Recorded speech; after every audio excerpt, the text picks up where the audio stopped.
Let's go, let's go. Welcome back, everyone. Day 2 of Circuito Desafiante, the Challenger Circuit of Brazil. And we had some interesting games yesterday. Definitely the Los Grandes Flamengo one stands out. I think that one was a high-level series for sure. And then, of course, the two academy teams, Cage Stars and Red, going at it. That one, very interesting. I think Red punched a little bit above their weight. Good to see it. Requires milkers constantly. Hello, Heppo, and thank you for the follow. I'll never not love that notification. Yeah, today we get to see the other 6 teams, which is going to be fun and interesting. Yeah, the other 6 teams are a mix of sort of newer teams that have qualified through the open qualifiers. We start with RATZ and DPMN, who both qualified this year. And both have somewhat interesting stories. I know that a lot of people are looking forward to RATZ, Buero specifically. They are captain and AD carry, who's apparently a Twitch one-trick, but who's known for having lambasted quite a few other one-tricks about not understanding the game. So that one's going to be kind of interesting. And they actually had Drake Hero as the jungler initially, but that got swapped out because Drake Hero got picked up by Fluxu W7M. So it's going to be Soweto playing for them. And I believe Soweto was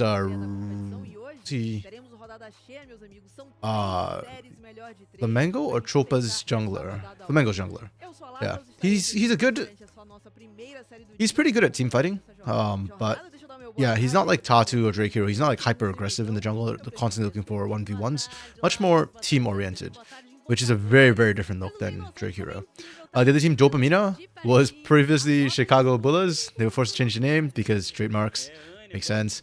Obviously, you know, made by Bullis. They are formerly Bulesha of Loud Academy. So, yeah, they too have some interesting sort of roster change because they had Mikau as their AD carry for qualifications. But I was informed yesterday, I think it was Dark Knight who mentioned it, that Mikau is only going to be playing the first game. He was helping them in the qualifiers, but then now it's going to be Kojima replacing him. And I'm kind of down for that. I think Kojima's really good. So, kind of hyped for that series. That'll be our opening series right there. Rise versus Stella. Stella is the former Tropa Ryzen. So, yeah, that one, those two promoted last year through the open qualifiers as well. Yeah, it feels like every single match is out of story. It's the academy teams, then it's the former CBLOL teams, then it's the freshly qualified OQ teams, and then it's the old qualified OQ teams. And then we round out the day with Corinthians versus Kaboom, which that one's... Yeah, that one, the storyline isn't that evident, but I mean, Corinthians are like one of the big football clubs in Brazil. They had previously partnered with Cruzeiro in the past. That didn't work out too well for them, but it looks like they're back in CD. And they've got an interesting roster as well. I think it's a pretty solid roster. Not the most hype of names necessarily. And then on the other hand, you've got Kaboom, of course, who is very, very hyped because they kept most of their former roster. And they lost their AD carry, Netuno, who went to join Los Grandes, who still looked a bit ill, to be honest, yesterday. And then they got C's from Los Grandes in the jungle role, who I think was fine. Los Grandes did not have a good last split, so it's kind of hard to say anything more than it's fine. He's okay. He's aight right now, but I think he'll do perfectly fine in Tier 2. Should do well in Tier 2, if anything. Okay. And for today's stream, unfortunately... So, okay, a couple of things. Yesterday I was talking about potentially moving to 4x4 stream. Wait, this is so weird to me that none of them have pictures up for Envy. Mikau should have a picture. Bulesha was on Loud Academy last split. Dizin was on, I believe it was INTZ Academy last split. And Io was on... I'm forgetting who Io played for last split. Ilhadis Lendas. He was on the Takui roster. So it's so weird to me that they don't have their pictures. They only have Envies. And this Envy picture looks new too, because sure there's no logo. I guess they just didn't send it in. Yeah, I was talking about potentially moving to 4x4's channel. That will probably happen next week. Unfortunately, 4x4 is busy today, so he was supposed to join us initially, but it didn't quite happen, unfortunately. Okay. Yeah, there we go. So this roster is actually pretty good. I mean, Chiari and Linkas both had CB low time. Crossdl also had former CB low time and was in academy last split. Yeah, Soweto is also an academy. Buero is a bit newer. I am personally not familiar with Buero, but I know a lot of people have been hyped for this roster because of him specifically. I expect to see Twitch bans come through, since he's known as sort of an OTP for Twitch, which I find interesting when he got into some controversy about kind of trash talking OTPs when he's an OTP himself. So yeah, or mono champion, I believe is what Brazilians call OTPs, different terminology. Yeah.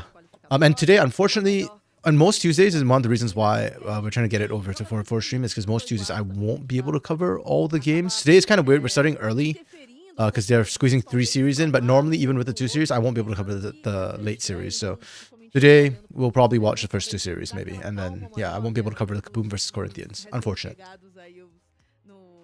Oh, they did the ban thing again. So this was something we were kind of having problems with yesterday, where it just seems like they're doing some of the bans off screen and some of the picks as well. I'm not sure why. Timing, I guess. I don't think the players are in studio, unfortunately. Yeah, pretty meta ban so far. Nothing too crazy.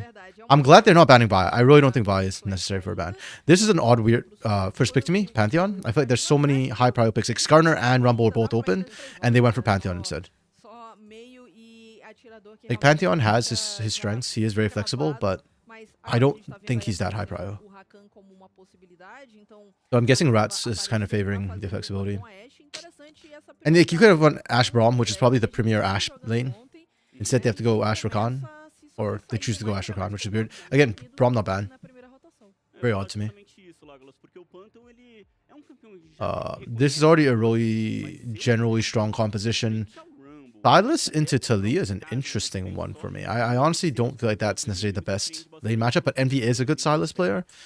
And I do think Silas has a lot of good ultimates to steal away already when they did pick him up. And now it's support to round up the comp for Dopamina. Rel is available. Rel is another very strong OP. Yeah, kind of a weird draft, to be honest. Okay. Let me just screenshot this before I start talking about the draft. Before I forget. Reminder, it is best of 3s. They are full fearless, so whatever gets picked this game is banned for the rest of the series. Okay. Oops. Let me try and get that out here. Okay. I'm just going to use this because that's going to vanish eventually anyways. Okay, so kind of weird was that Rel was left open. Like, I get the Maokai, Nocturne, Sejuani bans make sense. Varus makes sense. Jace makes sense. Nocturne, personally, I don't think Nocturne's as big a threat, but like, he's good. He has his areas of strength, but I don't think he's necessarily the most busted champion around. That's fine. Yeah, I think the meta is big enough right now that some OPs are going to get through. What is weird to me is this Pantheon first pick when you have both Rumble and Skarner open. Rel is open as well, though we often see supports go to second rotation. And we prioritize this and Talia. So that tells me right away RATZ wants global pressure. And their first 3 picks are all global, right? Pantheon, Talia, they both have roams on their ult. Ashe is a global ultimate as well. Yeah, so this is very macro-oriented composition, pardon me, which, not gonna lie, I don't think generally gets executed well in Brazil. So yeah, let's see how that ends up working for them. I think this is a really strong start for the most part. Skarner can set up really well for Rumble. It's just really strong tank still in general. If Sejuani's banned, I almost feel like this becomes the premier pick for tanks. Though some people still prefer Skarner. Yeah, blinding the Silas to me... Oh, well, not blinding it. You knew you were running to Talia, which is kind of worse because Talia actually handles Silas very well in the 1v1. And her ult's not that amazing to steal away. I'd almost prefer the Pantheon ultimate to the Talia ultimate. I mean, Talia's ult gives you more terrain control. So, yeah, but Envy picking this is definitely a comfort pick for sure. Yeah, Mikao is going to start, and I believe he's only playing game 1, and then he's going to swap to Kojima. I don't know if it's match 1 or game 1. Google Translate sometimes. Not the most accurate, so we'll see about that. Yeah, and then the Rakan the Ashe, I just kind of don't like it. It's good engage, though, but I don't think you need it. Like, I much more prefer Ashe engage with a Braum follow-up. It's generally still a really good team fighting composition. I like the Talia Nar combo. You can Nar people into Talia's Weaver's Wall. And that's Pantheon jungle, which is a strong roaming early jungle. It's just not going to do anything to Skarner at all. So, ranking their comps... Like, this comp is fine in isolation. It's just... like it's got the idea of wanting to play globals, of wanting to potentially play side lanes. Nar's good for it. Talia's kind of good for it. Normally, I'd give the comp, like... It's a cohesive comp. I'll get a 3.5. I don't think it's going to work terribly well, but...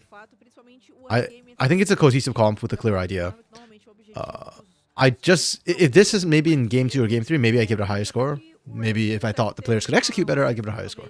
Dopamina, this is like super meta. The only non-meta pick is Silas, and he's not like... He's more like A tier, like not really the highest prio mids, but he's still seen in current meta, just not as common. But everything else is like super meta. Because of that, I think this is a really good, solid composition as a whole. Silas will be able to match side lane pretty easily, though he has to be careful about pressure.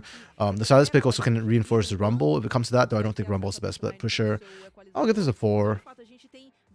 Maybe upgrade to 4.5. Yeah, it's like between a 4 and a 4.5 for me. This is a really, really solid composition. Yeah. Normally, if we see the Edge roll here, I almost feel like Corki would have been like the normal answer that we see on the other side. But they opted for the Ashe instead. Which, it's a choice. Not a bad one either, just a choice. Yeah. My biggest concern for this RATZ draft right now is that you can't deal with teamfights, and the meta does revolve around teamfights around objectives. Atakan, Baron, that sort of thing. And this comp, yeah, it's just going to struggle. Even with the Rakan, even with the Nar. Pantheon and Talia are just not best teamfighters, necessarily. Okay, but yeah, pretty excited to see these teams go at it. Also because of how they qualify. From what I was given to understand, Dopamina or Chicago Bulls at the time was actually not the favorites, and they actually screwed up their bracket early. So they actually had to do the miracle run through the lower bracket to make it all the way in. Whereas RATZ looked stronger on paper, but ended up being, I think, 3rd seed coming in or something like that. So yeah. After yesterday's games too, I don't know really what to expect. The variance in macro was huge. Red versus Kate Star's academies did not have huge macro, but Flamengo versus those actually had good macro, but then the hands kind of fell apart for those. So let's see how it goes. Hello, PL Roja, if I'm pronouncing that right. Probably not, but apologies if I'm mispronouncing your name. Yes, English. I'm part of the former, the LTA South, current LTA South broadcast, or the former CBLOL English broadcast. So yeah, we cover Brazilian League of Legends in English, because Brazilian League of Legends is some of the funnest League of Legends around. Actually, that's one of my big complaints about Tier 2, about CD and CBLOL English, CBLOL Academy, pardon me, in the past, was that they're not doing it in studio. I miss it. Thank you for the follow, Pioroa. Yeah, I asked this yesterday, but they said they couldn't hear it clearly. I upped the volume on it. Can you all hear the notification when somebody follows? Because, yeah, it's one of my favorite notifications, that voice from Disrex, who's one of the NACL casters up in LTA North. I still have to get used to calling it LTA North. LTA South. Yeah, I can't wait for that. For LTA South and LTA North to start back up again. At least we still have Tier 2 CD to watch. NACL doesn't start till I think like what, next week or the week after? They're still doing their open qualifiers. The North is a lot slower for some reason. Yeah, okay. I'm sorry, I don't speak Portuguese at all, sadly. So yeah, I'm English only, unfortunately. So yeah, there definitely won't be much Portuguese from me. By the way, I just ran your message through a Google Translate, so if I misunderstand, my bad. But yeah, I'll be only in English. Yeah. We do have somebody who speaks, we have 2 people who speak Portuguese on the LTA South broadcast, 4 and Soapchan. But unfortunately, they are not on today. Or for I was hoping beyond, but unfortunately we're caught up with him. So, but he usually does some tier 2 stuff as well. So, and we're talking about moving to channel. So we'll see how that goes. Okay, on to the Rift. Right from the get-go. Top lane, I think I'm heavily favoring Chiari. I think he's shown us repeatedly that he's actually a really good top laner individually, at least for the laning part. His problem's always been more team fights. Jungle should be interesting. I actually like Dizen's jungling style a little bit more. But yeah, I don't know. Something about the INTZ Academy roster just... It's hard to see if players are good because they always just keep losing. But Soweto is more stable for sure. Mid lane, I've got to favor Envy. I think Link has had some time in the sun in CBLOL last split, or last year, pardon me, now. But there's only so much you can do. Mikau is an interesting one. He was really bad at times last year, but I felt like he kind of got better on skilling picks. And it depends on how he plays Ezreal. If he plays as a skiller, maybe he'll be fine. Though we've been seeing Ezreal play much more aggressively early. And then for support, I favor Krasimel. I will say also, I don't know Buero at all, so maybe like Buero's really, really good. I just haven't seen him. What do you think about... Oh, 404's in chat! Hey, there we go. Yeah, 404 is Brazilian, half Brazilian, so yes, he speaks Portuguese. Glad you can watch 404. And no worries, yeah, focus on your work, man.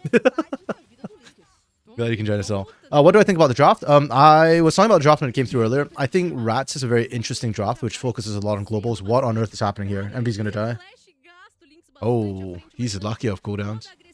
If that had come out 1 second sooner, Link has his flash, can hunt him down. But MV, I think, overplayed his hand. Level 1 Silas. It's risky. Like, he's actually not bad, but he has to play around cooldowns, basically. He wants to bait out the cooldowns of his opponent and then all in at the level 1, level 2. If not, he has to be much more careful. Yeah. Yikes for MV. Okay, so RATZ's composition, I think, has a lot of globals. They're playing for macro, which is kind of risky in the current meta. Unfortunately, current meta is more about team fights with all the objectives. Herald, Baron, Atkan. So this comp's a bit harder to execute, but they do have kind of... If Dopamina does not group up properly, they could get punished. Dopamina has like all the meta picks though. They have the Rumble, the Skarner, the Ezreal, the Leona. Their team fight's a lot stronger. For Dopamina, it's all about trying to manage their side lanes and making sure that RATZ doesn't get to drag them all around the map. But I think Dopamina's comp is a lot easier to execute. So yeah, I was rating it earlier. I'd probably give RATZ's draft a 3.5 out of 5. And I gave Dopamina like a 4. It could be a 4.5, like 4.4 or 4.5 for their comp. It depends on how they execute it. It's very simple, but they do have to be careful about side lanes. And that, unfortunately, has been an issue sometimes in Brazil. Early game as well, I want to see Soweto be a bit more aggressive. Back when he was on Red, or not Red, was it Red Academy? I keep forgetting which team Soweto was on. I think it was Red Academy when I saw him. No, then he switched was it Ryzen or Trooper Ryzen or Flamengo? He was on a different team last bit. But he was not that aggressive early game. But I feel like when you're playing the Pantheon, kind of like Xinjiao or J4, you want to be aggressive. He has the flash. Does he die? Oh my goodness, that's clutch. Single digit health. Holy crap, the burn was close. Yikes. Yeah. He did get the scuttle though, and I think that's kind of important. Yeah. That really shouldn't be the case. Like, Silas should not be having push prio mid lane like this. Not this early on. But that's what Envy was doing earlier when he was trading so heavily with Linkas. Because as Silas, when you play him, a lot of times you're trading health for mana. Your health for the enemy's mana. So Linkas is almost out of mana because he traded so heavily earlier. Fun fact, Dopamina is named that... Oh, hold on. Okay. Okay. But listen, Mikao, really punishing. Bullets went too deep, he's dead. Which I think plays along to what you're saying, 4-4. Fun fact, Dopamina isn't in that way because the org leaders, well, Brazilian League of Legends is all about going in and flashing for the extra kill outplay, regardless of whether it's a good idea or not, because we always chase that dopamine. And Bullish just proved that, ironically. Oh, Linkus is dead here. He already burnt the flash earlier. Oof. Okay, Dizen stole the kill. Dizen should have given that to Envy. It's fine. Yeah, but that bot lane fight was really funny to me. That's literally chasing the dopamine right there. Yo, Orbital. Hello, hello. Welcome again, friend. I appreciate you dropping by, man. And yeah, no worries. Feel free to work on the side. Yesterday's games, the second game was much better, I think, than the first game. So, you bet all your money in RATZ, you trust? Ooh. I personally don't really support gambling, especially on Brazilian League of Legends, because anything can happen here. I feel like if you're gonna bet on League of Legends, you're probably better off in like Korea or like, I don't know, maybe LTA North. Like Brazil and Europe are really messy in how their games go. It's so hard to predict. But yeah, for this first game, I don't know. It's again, the big problem for me is I don't know Buero well. I know like I've seen every other player in here play quite a bit, so I have an idea of how they'll play, but I don't know about how good Buero is versus Mikau. If RATZ win, I'm looking at Buero to be the big difference maker, I guess. I mean, Chiari will also be huge, and Nara is a champion that can win fights, but just overall, I mean, I look at Envy, I look at Mikau, and I'm a little bit worried. And also their comp is really, really strong. Oh. See, the comp is just so easy to execute from DPMN. Oh, that's so rough. There's not a lot of ways to get out. There's not a lot of mobility. The mobility in this comp is when Chiari and Krasnodar. And unfortunately, yeah, the one who needs to walk in is Soweto. So you're already weaker teamfight wise. You can't be approaching these objectives. You need to be playing for side lanes instead. They should have traded Grubs for Dragon here. Damn, that dive is so easy. Oof. Yeah, he has to flash, but it's worth it. You get so much plates. Who's TPing up here? Chiari? Can they make this work? Okay, yeah. They get this in. Surely they get this in. Chiari, focus please. Thank you. There we go. Yeah. Okay, they get one back. But I'm going to be honest, this play isn't even that good for me. Because you protect topside, but they got the one plate, and now IO gets free plates on bot side instead. Okay, I guess it's worth it, yeah. They didn't click the grubs, they only took one DPMN. Okay. Kind of worth then. The grubs are really important for RATZ, because they're playing for side lanes, they want to get grubs as much as possible. Okay. Not bad, not bad. Better than I had feared. And it's even better that somehow Buero actually got there in time to stop IO from taking a plate. That's giga huge. I'm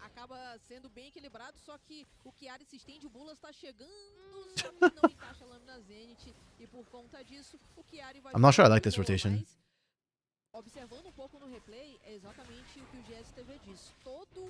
Yeah, I think the dive onto the turret was a bit overambitious. Really, all DPMN needed to do is when they win this fight, they get the kill on Soweto. Just go back, take the grubs, and then rotate for Dragon instead. They could have had both objectives, potentially. They want to try and get Mikau ahead instead with plates, but yeah, and that ended up backfiring. Like, I don't think it was a bad idea necessarily. It was just a high-risk idea, and it didn't pan out.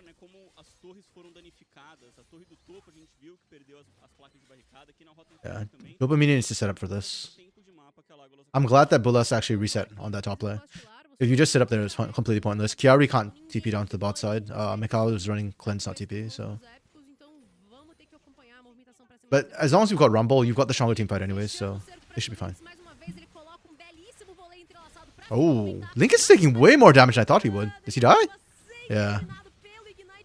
So Widow doesn't win this 1v2. There's too much CC on this side. Okay.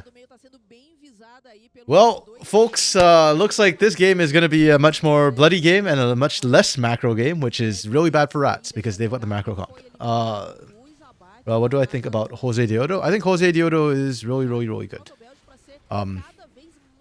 Yeah, from his time back when he was in LCS in the past, I already thought he was a really good jungler, a very smart, intelligent jungler. It's funny too, because when I talked to people from the LA, they said that like Jose Deodo was probably second best jungler in the region, and Audi was better. But I always thought Jose Deodo was the better jungler between the two of them, personally. They're both pretty good though. Yeah, and the other problem is for LTA South right now, our junglers are not the best. Like, we are getting better. Like, I think Tatu will be like the next generation, but for now, we are a little bit weak in the jungle, so Jose Deodo is just kind of spanking Brazil. We'll see how it goes in the next split. I'm hoping that our jungler step up a little bit. I feel like Karaoke technically has the skill to do it, but yeah.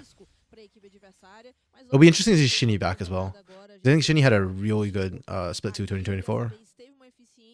He was the one who was like dragging Fluxo, kicking and screaming to the wins they had. Okay. Linkus has flash, you'll have to use it immediately. Yeah, okay. This mid lane matchup is Talia favored early because you are ranged into melee, and technically you can like control. Oh, wow. Oh my god! Mikau flashed to actually get in range for that fight and didn't get the kill. That's really painful for Mikau. Sheesh. I don't know if that's a miscommunication. I felt like this one was a bit too far ahead. I don't know. Yikes. Oof. Yeah, but in the mid lane, between the Sylas and Talia, technically the Talia should win that because she's got range, and anytime Sylas wants to dash into you, you just put down the minefield, the worked earth, and just watch his health bar vanish, and then watch him get stunned, and then you just kind of seismic shove him away. But because of the early ganks, and I feel like Linkus might not be familiar with this matchup, I think he traded too much with his spells and not enough with his auto attacks. Envy is actually now ahead. And if the Sylas gets ahead, then it's game. At some point, the Sylas outscales the Talia. So yeah, at this point, Soweto needs to be the one saving that lane, but Soweto's behind as well. It's so rough for RATZ when your two globals are, or 2 out of your 3 globals are really far behind. Yeah, this was a very hard to execute. Oh, not very hard, but this comp is harder to execute, and it doesn't fit the usual Brazilian style. So a choice. Yeah, I think RATZ kind of needs to just stop trying to sit in lane and try and make the global plays. I want to see those Reaver's Walls. I want to see those Grand Starfalls. And DPMN just need to play around objectives. They already got the dragon down bot. Second set of grubs to spawn. They can just go for that. Mikau can be left alone on an island.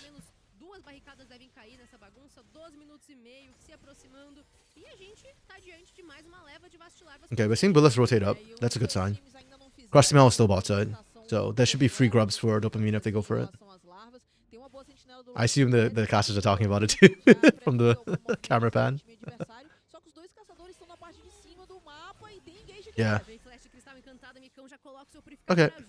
That's why I said like Mikau could be left on his own. As long as he's either flash or cleanse, he should be fine. The only way he dies is if like everybody dogpiles on him. Like we see Soweto and Linkus just show up. But they can see Linkus on wave, so they're not worried about that. And for Soweto to gank it is a little bit tougher. Good map movement from Bullis. Bullis roamed up earlier to help secure grubs. As soon as they took first grub and was like, yeah, as soon as they finished first grub, he started moving back down to the bot side. Because that guarantees at least 2, yeah. Or, yeah, and that would have gone 3-3 at worst. And then now he covers Mikau, who has no sums. CS-wise, Chiari's ahead, as we expected. That's the big difference maker. I don't know how I feel about Nara, honestly. Like, Nara can have a lot of teamfight impact, but it's not like the hyper carry like a Jax or a Fiora or something like that. Or Camille. Let's see what they can do. The Widow's being chased out. He gets the Scuttle though. Again. But he's 0-0-0-1-0. He needs to get involved somehow. Crossy Mel's been getting much more map movement and activity.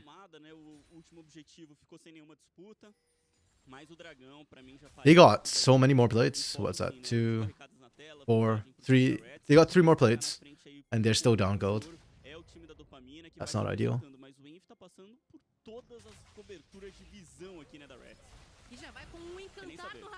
Yeah, they should be able to get first break though.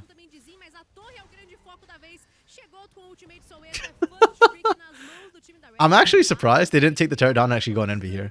Like, they know distance on the side, but these 3 I think could actually maybe find a kill. Especially when Envy already used his ultimate. a primeira torre do jogo e com isso garantem aí Okay. uma parte dessas proezas de força. O Link vai tentar fazer o dive lá em cima do Aiel. Okay. Fecham as portas pra cima do Aiel, cai a sua defesa. Yeah, I was very dead here. É simplesmente questão de tempo, mesmo com o equalizador no chão, não teve como eliminar o top laner da dopamina. Yeah. Good plays from RATZ. That's what they needed to do with these comps, right? We're talking about their globals. They need to use their globals, like they kind of did. The Widows was a little bit wasted, but that's okay. I just want to see proactivity, right? Like just signs of life, that they're not just sitting back and letting the game happen to them. That's not how their comp works. And now they finally get themselves a lead, which is important for this comp. They are not good from behind. A escolha do time do RATZ de fato foi fazer uma jogada pra parte de cima. Yeah, taking out the side lane turrets is actually good for RATZ too, because it opens up the map. The more space you have for your globals to play, the better it is. Na parte de baixo e por isso o dragão fica livre pro time da dopamina fazer o terceiro objetivo no jogo e agora sim garantir as proezas. Oh, Nossa senhora. this bush is really odd because of the way the vision works. If you don't drop a ward like right where that control ward was, you can't see the entire bush. O ponto é, a gente descobre a alma, né, dessa primeira partida. Very unfortunate. Da montanha, com passo mais à frente pra equipe da dopamina. Okay, Dopamine are not in a rush though, so like their scaling is pretty decent with the Silas, Ezreal, and Skarner. So they can just sit back and play for objectives. They're not that rushed to try and take turrets or open up the map or speed up the game. Like they can. They're okay.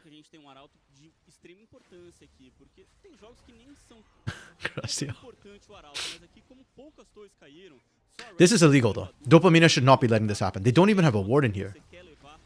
Like when you see Crustial in the area, you've got to assume that RATZ is doing this. Yeah.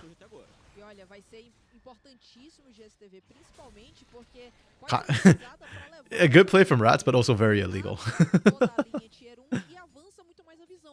Time que tem uma rota lateral muito forte, né? O Chiari tá com uma vantagem de quase 2.000 em relação ao Aiel, já tem o primeiro item, já começou, na verdade, a fazer o segundo. Rooting for the RATZ.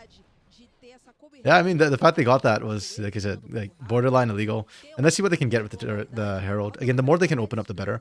Normally, you'd want to crack open the mid-outer, but you can actually get away. If you can break a side lane inner turret, the mid-outer becomes harder and harder to defend.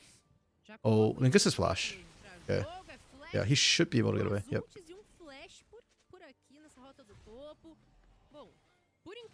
Yeah, burnt 2 ultimates too. Nice. We'll see if it helps them. I mean, the next objective isn't for almost 3 minutes. They'll be back up in time, both those ultimates. Flash da Leona, né, pelo flash do mid laner da Thalia acaba sendo compensa, né, mas tem que utilizar depois pra cima do Micão agora. Tem tudo ainda pra sair. Okay, burn flash. And they're gonna crack the mid outer. Yeah. Not the best herald usage, unfortunately. It's okay. Oh no! No, guys! We've been doing so well with no pauses so far. This is the first pause of the new split. Of course we did. Tier 2 always has so many pauses. It's crazy. Ay. Okay. I hope it's a short pause. That's the problem when you're playing online. There's, yeah, a lot of pauses a lot of the time. Which, high key sucks. Talvez por isso que eles não quiseram contestar também ali a briga, né, a luta pela disputa do Arauto. E aí é esperar agora esse Ezreal chegar de Okay. A dopamina já tá querendo colocar a composição para cima, trazer a Oh, I want to do this. Let me think for a second. I wonder if I can. Okay. What I'm gonna do is open. Okay, let's mute this one. We can go back. I basically want to go back into the game like where stuff was happening, but I also don't want to like close this window because, yeah, I want to know when the game starts back up. Which it's already doing. Okay, never mind. That's good. That's good. Short pause. If not, I was gonna just analyze the game state as it was when we got the freeze. The pause.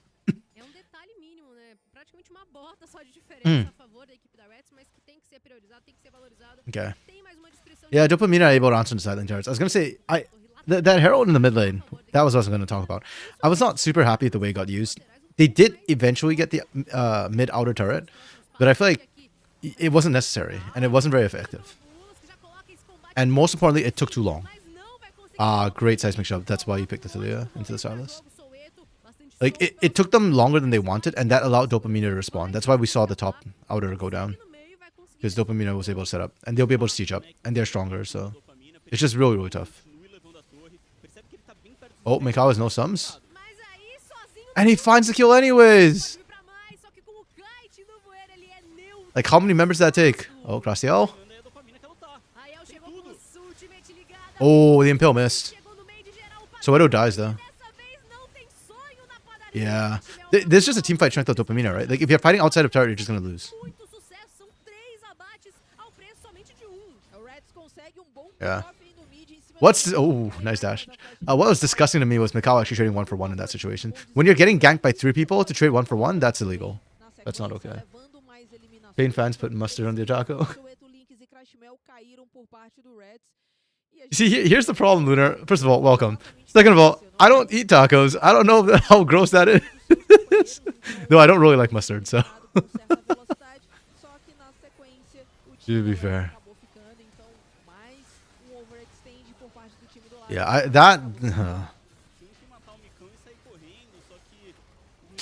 no, that play wasn't Linka's. Like, there was no need for him to tank all the damage there. He just ate all the mystic shots to the face from Mikao. Now this fight's like unplayable, basically, for RATZ. They have no vision. The biggest reason why it's unplayable is just lack of vision. They don't know what's happening. And you're playing into an actual teamfight team. Dopamina probably don't want to start this till they get the equalizer back up. Like, if there's an equalizer, that people did here already. Oh, that hit! Damn, that's pretty disgusting. Again, equalizer would kill everybody. It's just not up. Dopamina pulled the trigger too early. They needed to wait. Ah, it's so late! Okay, there's a chance here for RATZ. It's not a very big one. They need vision is the problem. They can't see. Oh, hey, they saw Envy now. Yeah. That was probably the best chance RATZ had. Right there. Oh, no. Okay. Linka's Talia is giving me PTSD right now. It is so poorly played. Holy crap. Chiari's trying his darndest right now to do everything and anything he can, but... Okay. I can't, man.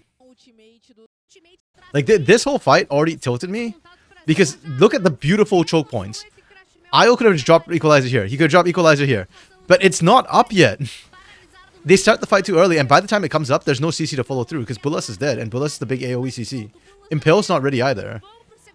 So we drop this, we buy time, and we reset.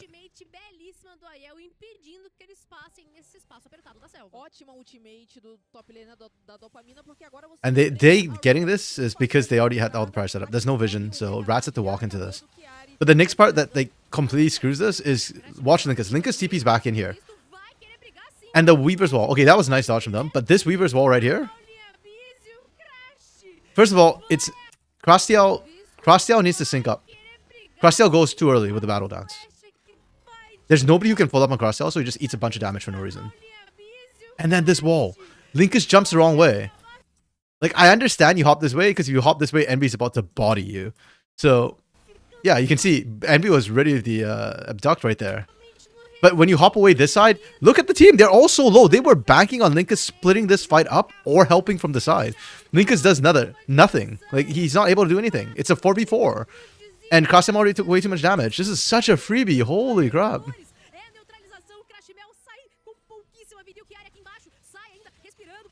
That's really rough to see from RATZ. I think, like, man, mentally after that, I'd be so broken. Like, it's not technically GG Go Knicks yet. Dopamine only have about 1,000 gold lead, but it just feels so bad when that's the way the fight breaks down. Holy crap. They did the replay. That's fine. I wanted to catch the beginning of the fight too, because this only happens because RATZ thought they had a chance with a numbers advantage. Yeah. I'm just speeding back up to catch up to live. Então, de fato, não precisava dessa extensão, eles não tinham vida suficiente para buscar essa luta contra campeões que já estão com uma grande itemização, né? O Dizin já tem os seus 2 itens, tá muito parrudo nesse momento, o Envy também. Então, yeah, RATZ. This is where the game gets really hard for RATZ. And this is why side lane comps are not doing too well in the current meta. Because with all the objectives, Dopamina are just going to go for objective after objective. Yeah. Ooh. That true shot barrage. I mean, that's the right call for RATZ to go for the pick instead, but they lose the objective for it. Envy's zoning to on the side solo. Yeah. It's really rough for RATZ. GG team diff. A little bit. I mean, that was a Linkus diff in that fight, for sure. But yeah, I mean, just compositionally as well. The problem is, and yeah, like when all these objectives are up, right? You've got, what is it? Herald at 16, Atsukan at 20, Baron at 25.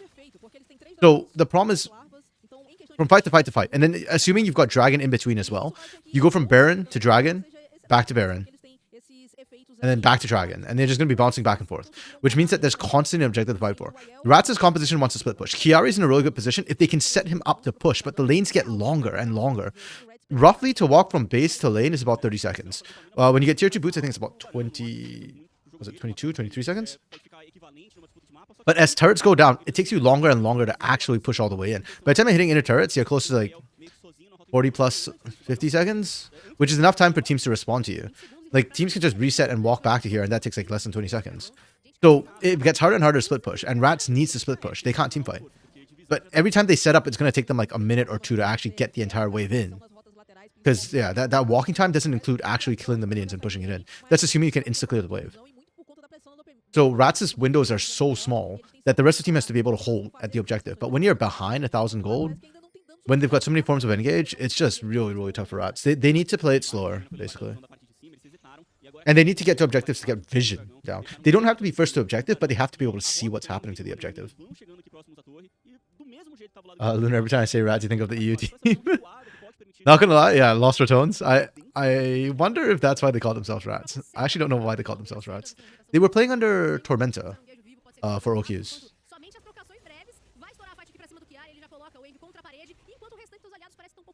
Yeah, see, the objective is up again. Dragon's up. They're gonna take Dragon and then they're gonna threat Baron. And for RATZ, unfortunately, there's not a lot they can do. Once again, RATZ has no vision here. To me, that's the biggest problem. Is they have no vision. All the time, they have no vision. They burn everything on bullets and don't even get bullets down to half health. Oh, nice. They catch Guerra. Yeah, Linkus couldn't even pop the blast gun. They were sitting right on it. Entire freaking time. RATZ. Yeah, okay, I think this is a GG go next angle. Unfortunately, I just don't see a good way for the RATZ competition to come back unless DPMN throw a fight. Like, for RATZ, I don't even think this Dragon's worth dying for. I know it's Soul, so it feels really bad, and with the tankiness that they have, RATZ needs to burst people down, and having that extra tankiness makes it really, really tough. I understand that. But the problem is that it's hard to throw at a Dragon. So there's no point throwing here. If you're going to Hail Mary, throw at the Baron.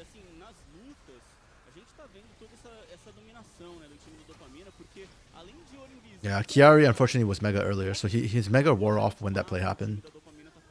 Not ideal. Yeah, it just feels very, very forced from RATZ. I don't know, maybe they just want to GG go next too. They recognize that, hey, it's kind of tough, guys. Not worth it. We'll go next. And the bright side is because DPMN picked like all the metas. So Rumble's out, Skarner's out, Ezreal and Leona are all out. That reduces the champ pool significantly.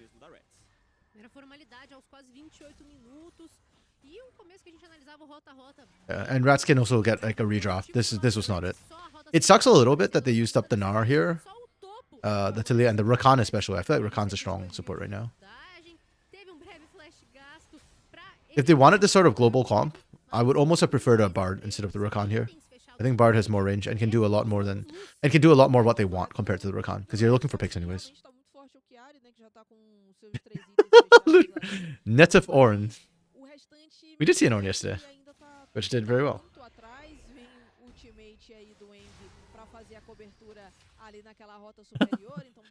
Linkus is piecing out of there.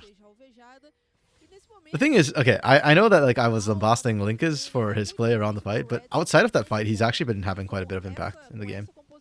He's been applying more global pressure than Soweto. Soweto's Pantheon is very underwhelming for me. Bye-bye, Chiari. Oh, very nice knockback. I think he's still dead, but it was a nice try.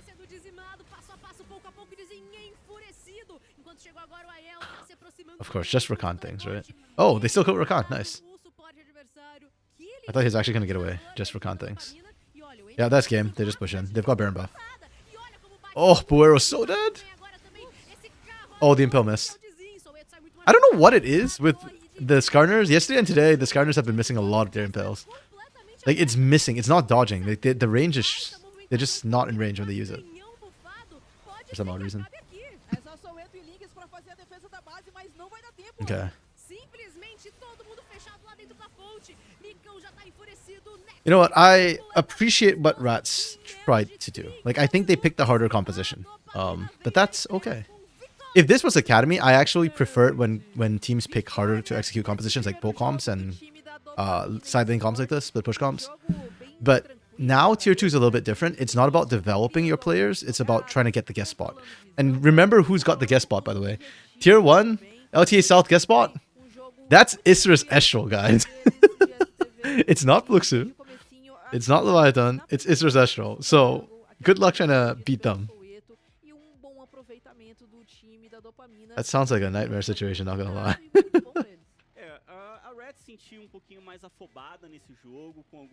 Hey, they're showing proper post games today. Nice. Yeah, Mikau did a lot of work. I am happy to see this. Mikau last year depressed me a lot because he's a living legend, and the way he was playing last year was so hard, like so bad. It's just factually bad. This game, he was doing a lot of work along with us.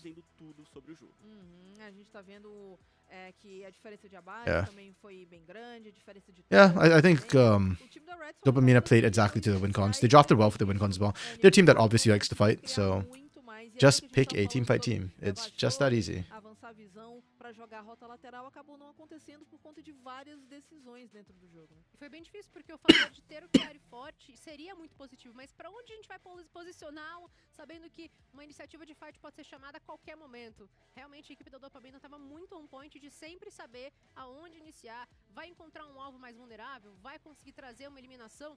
Deu muito privilégio também pela limitação. This one's a draft iffy. I think go next and we'll see what the drafts hold. I just want to see RATZ pick a more teamfight oriented composition or something that's maybe more pick or skirmish heavy. And yeah, I think for DPMN they know what works for them. Just fight. It might just be a hand stiff to be fair. I mean, RATZ played pretty poorly. I can't tell if that's... I can't tell their skill level off one game though, right? Like, it could just be a bad game for them. But they were generally a bit too passive for my taste.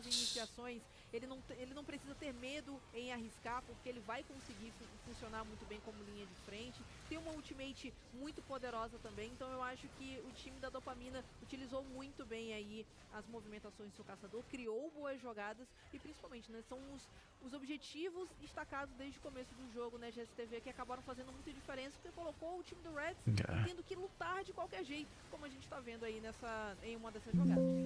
A iniciação deles parece que nunca encaixou muito bem, aí nessa luta o Lynx ele já tava querendo fechar o flanco. Maybe I should start like scoring all the things again. Because in between games, the downtime is kind of long, actually. At least it's longer than... Yeah. I mean, I get that they have to set up for next game and everything, but yeah. After a game like this, what is there to say, right? Like, one team played better, GG. That's pretty much it. I have very little other analysis to add. I mean, you watch all these plays, it's just one comp has a better teamfight comp, so... They teamfight, they win, GG.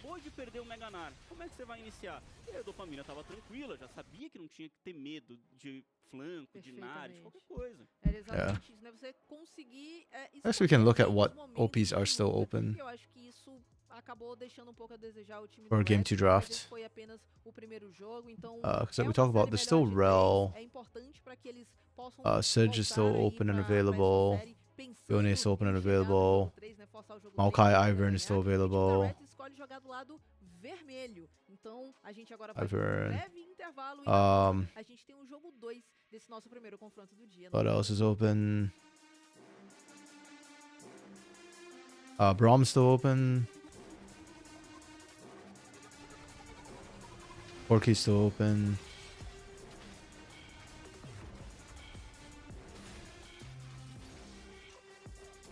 I should just have like a list of like general OPs right now, ready to go and cross out. Think that's most of them. Sonho. Vários desafios. Muitas possibilidades. Yeah. Investir no seu eu de amanhã. B3. Muito mais do que a bolsa do Brasil. And I really hope the other games today aren't kind of the same way, because the other games are, well, Stella versus Rise should be more interesting. I think they're more closely matched in terms of skill. I thought this one honestly would be more closely matched in terms of skill, but yeah, unfortunately, that's why I'm like not sure, because RATZ, they're oddly passive. And it's not all on Soweto either, because when you've got like an Ashe on your team, like Boro could have made plays happen, but he only used it on Mikao, which is like one of the hardest targets to actually lock down. I mean, Envy dodged it really, really well too, to be fair. Maybe you could have gone for Isle on the Rumble, who doesn't have an easy like dash button to escape. Wow. Yeah, I just feel like this comp was not it necessarily. And then Linkus definitely wasn't able to leverage at all whatsoever the Taliyah counter matchup, which he was given. The Pantheon did absolutely nothing. Yeah, Envy played very, very well. Envy's a player which I get confused about a lot of times in terms of how good is he. Like, I think on Los Grandes, he was a major carry. When he was on Red Canids, he was invisible. It's like, sometimes he's really good, sometimes he's really bad. And it's not like just on the day. I think it's like based on the team and how the team wants to play. If the team makes him the carry, forces him to be the primary carry, then I think he actually plays worse. Or feels that way a lot of times.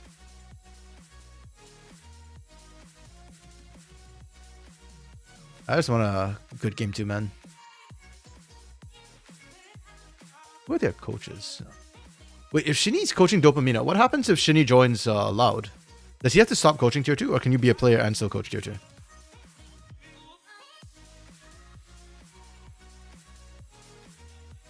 And then Carlito and Doran. Doran sounds familiar. Doran coached somebody else. BKS Ignis? Miners? Oh, he was in the Miners coach in the past. Oh, he coached Pain Academy. I think it was from the VKS. I probably heard his name as one of the coaches for VKS last split. Carlito, I'm not familiar with. But yeah, that draft was not it for us. Coach Diff.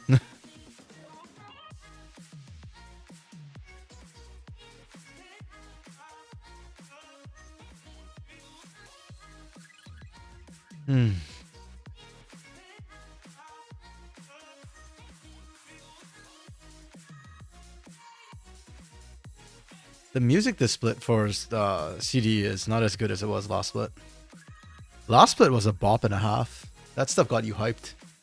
This is aight, I guess.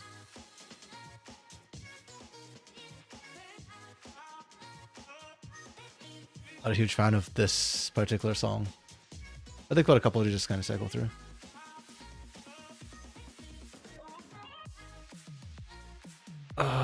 Still has to start the game. The ads too. I feel like they've got. Oh no, that was CBLOL, who has more ads.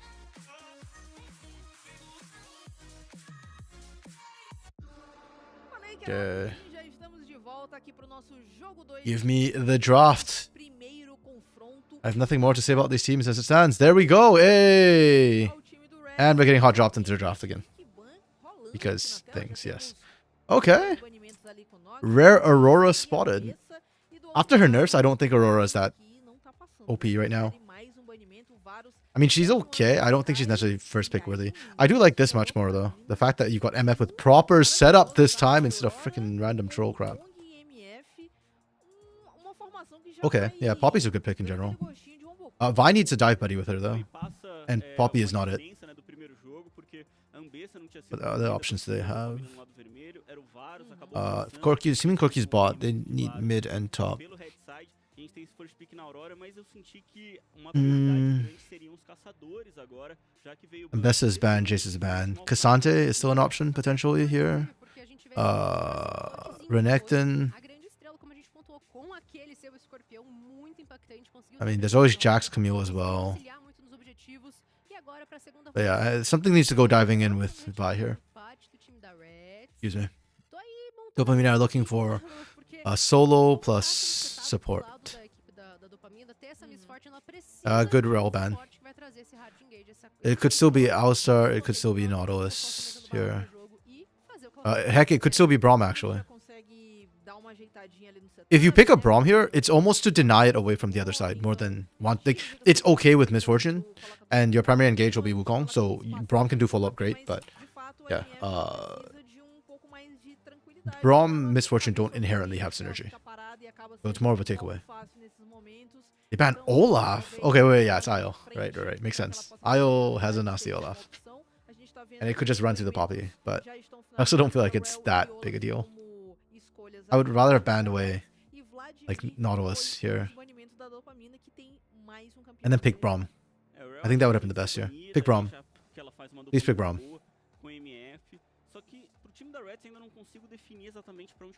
I mean, you can still pick like Bard, for example, to try and stop the MF ult, but I'm not a fan of Bard right now. I think Bard is very situational. I mean, it does pretty well against these three picks, actually, but... Okay, the more I talk about it, the more I'm convincing myself that Bard's viable right here. No! Oh, I don't like this. Oh, is it Poppy support? Oh, it's Poppy support, isn't it? Damn. Okay, I like Poppy. I think Poppy is good. I don't think she should be the support pick here. And she might not be. It's still flex between support and top. Actually, could be Hui bot too into Misfortune. Hui is not a bad pick into Misfortune. Yeah, that's what happens when you don't pick the Braum there, is they pick the Braum to deny it away. And then they go for a top laner, who's probably going to be a little bit on the bruisery side. You could go Ornn here. And ironically, you just blind the Ornn. And Ornn does good into Poppy too. The skilling is really strong to help your team. Gives you another free engage, non-committal engage, which is already nice. Always nice, I mean, for me. Mordekaiser! The hell is this coming from? More jungle was a thing for like a month ago? 2 months ago? It had really fast clear, really good skillings.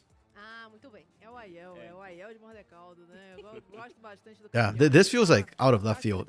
Who are you ulting? Like, I feel like Mordekaiser is more of a reactive pick, like when you have somebody that you want to take out of a fight. Yone. Oh yeah, Yone was still open. Damn. Yone is a really strong pick here.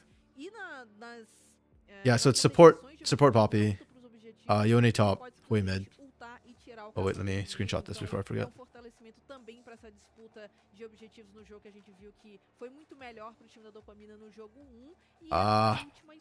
Okay, the time bar wasn't in the way. Yeah. Let's get this on the board so we can take a look. Okay. I like the RATZ composition much more this game. I think Yone is a huge playmaker. That's it. Internally, the coherence is not very high. Vi is still going to be in a bit of a rough position. Only the Yone is going to be able to follow up with her, which granted is not terrible. It's okay. But yeah, it's not the best cohesion. Poppy can deny engage, which is fine. Wei can outrange and try and poke. Okay, not a bad comp. I give this comp a 4. On the side of RATZ. Dopamine, I really like their first 4 picks. Or, okay, no, actually not true. I like this part of the picks a lot. Aurora is okay. Like, it's fine. I don't think she's that strong, but I don't think she's like unplayable either. I think she dropped from S tier to A tier, so it's still definitely pickable. I didn't really like it as a first pick necessarily, but I don't feel like he got punished whatsoever. This pick is like a huge question mark to me. I don't remember Io playing the Mordekaiser. He might have, but I don't remember it, which probably means it wasn't that great. It actually, ironically, has value because of the Yone pick that came through. But even then, I still don't like Mordekaiser having to deal with the Yone. I still think Yone can win that in the 1v1. Yone is just ridiculously busted in general. Yeah, I kind of don't like this comp.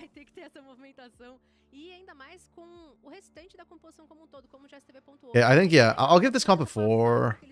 But it's very disjointed internally. It's more just that it's got a lot of things it can do, and it answers very well to Dopamina's comp. Dopamina's comp would be like a 4 as well. They have ways to play. It's not like this comp is unplayable into this. Like, Mordekaiser can remove Yone. Once Yone's off the picture, this team fight's a lot easier to play out. Yeah. The laning's not terrible either for anybody, I don't think. But a lot of it just comes down to Misfortune again, and I'm not a huge Misfortune fan. Yeah. Dopamina, basically, they just want to play for team fights. And they need to have vision to stop flanks. To be fair to Dopamina, they had good vision last game. So if they can continue getting good vision down, I think they'll be fine. RATZ, on the other hand, they are playing more for individuals once again. Like, they're playing for the Yone, they're playing for the Corki. The team fight is harder to execute for RATZ, but the pick is good. So I want to see them actually go for picks. So Wedo has to be aggressive this game. Like, dude, last game, he just did nothing. This game, that's not an option. He needs to find early ganks. Like, at level 7, if he hasn't ganked at least once by level 7, this Vi is not doing her job. And ideally, you gank for Yone. So. Or Chiari. Especially when Chiari's like the big carry of this team. Chiari did so much work last game. Like, hot damn, man. I love that they gave him an actual carry who can... Yeah. Like, Nar can impact the game for sure. Nar can have very high impact, but he can't 1v5. A Yone can actually 1v5. So I really like this Yone pickup. And RATZ can potentially bring us to a game 3 off of just Chiari's back. Yeah, and another nice thing is that Braum doesn't stop Yone, so you still have ways to stop Misfortune. If Misfortune feels like such a not Mikau champion too. But then Mikau had a really good game on Ezreal, more than I expected, so we'll see. Comes down to execution a lot on both sides.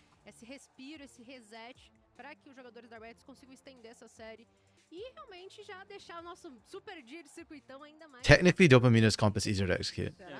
But yeah, RATZ can rely on less people.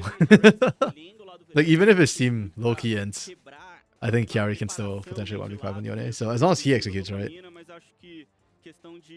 Does that mean it's easier to execute then, if it's one person?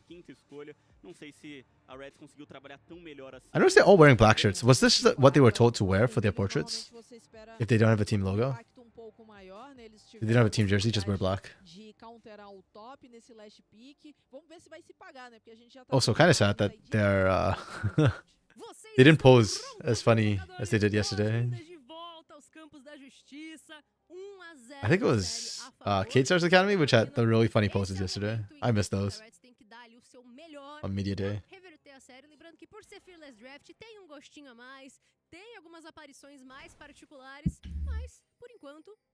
See how this goes.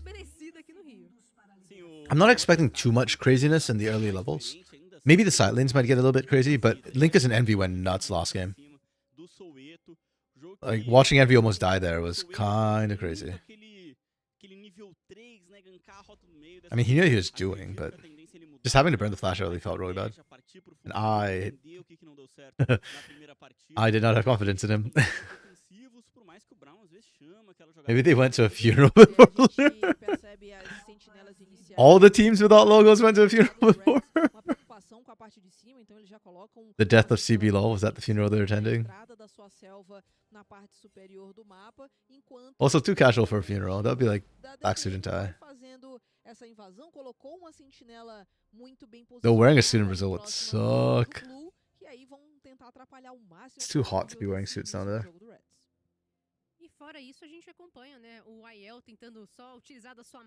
Oh, about to change the thing. We're into game 2 now. There we go. bem prontamente aqui na rota, não vai ter nenhuma surpresinha, nenhuma rataria sendo feita. It's kind of funny. Both Mordekaiser and Yone traditionally want a couple of levels and items under the belt before they can do stuff. Like Vamp Scepter for Yone and first item usually Riftmaker, sometimes Rylai's for Mordekaiser. I actually don't know how the early game necessarily goes between those two. I know how the late game's probably gonna go, but Yone probably gonna break Mordekaiser's ankles later. Yo, Spoods, Linkus, your goat is back. My goat Spoods is back too. Yes, he is back. Unfortunately, he did not have a very good game one. He had factually a very bad game one. It's still the yeah, not have a good time. Went to the Pain Gaming Dynasty funeral. Okay, as much as I love Pain, unfortunately, I can't really say they've really had a dynasty. The only team I consider, okay, the only two teams I consider as having a dynasty in Brazil is INTZ and Loud. Like, Pain has been around forever, I'll give them that, but they rarely dominate for an extended period of time. And second place is not dominating. Second place is depressing. Yeah, well, hopefully he'll have a better game this game, Spoods, on the way. I mean, Aurora did get nerfed, so. He does have the early CP, though. Not ideal. Man, as much as I'm calling for Soweto to have action happen, it is still a Vi, it is still a Wukong. Both of them are probably going to try and power farm to 6 as much as possible. So I said early game's going to be pretty quiet, unless side lanes get kind of wonky with it. Oh, Soweto looking top? No, he's just looking for Scuttle.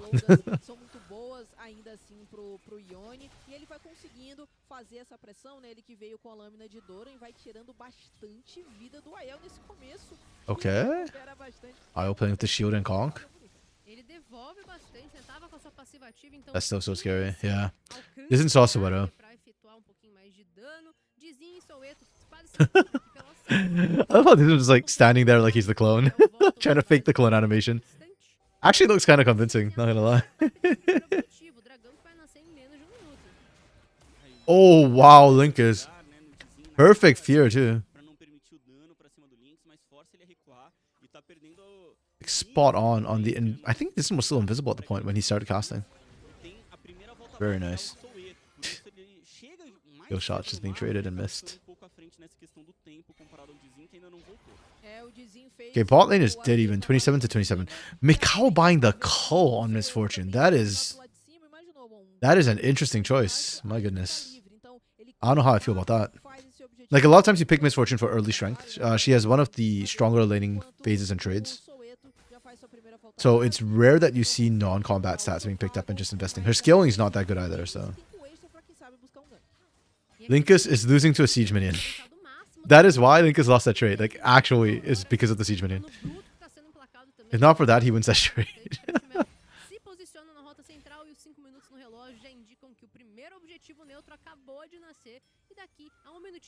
Interesting roam up from Crossdale. Part of this roam is just to secure control over the dragon so that Soto can sneak it. It puts Boyer in a slightly awkward position, but it's fine.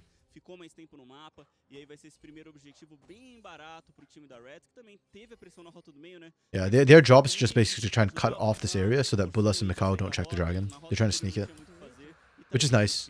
I always like to see early dragons being taken so that teams can still reset and contest the grubs as well. Like, you can theoretically get both. I don't know why a lot of teams choose not to do that. Well, okay, I do know why they choose not to do it, but I disagree with the logic. It messes up your tempo a little bit. But I think it's fine. I think it's worth.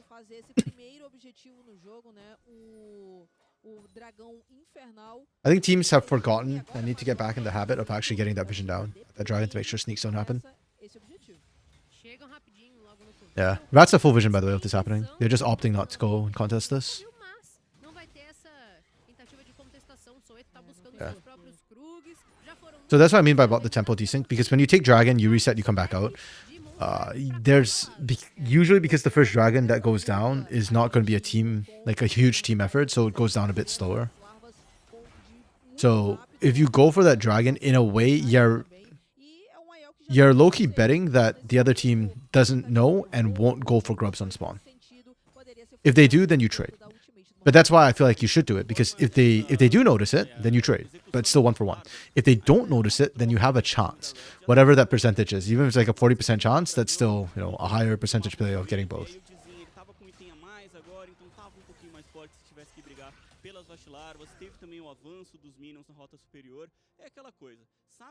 Yeah, and like the worst walkaway is okay. At worst, you just trade 1-for-1, which is still even. Mas isso tudo por conta também já da movimentação da RATZ lá embaixo, que preferiu o dragão que tem o stack, né, de certa forma mais forte. E as Envy is winning out again. Damn. Envy is he's in CB low form. Unfortunately for Linkas. Oof, tough one.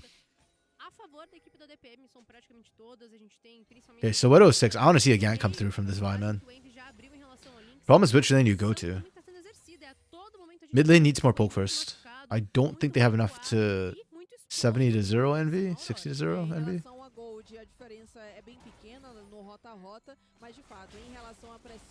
Bot lane's not in position, unfortunately.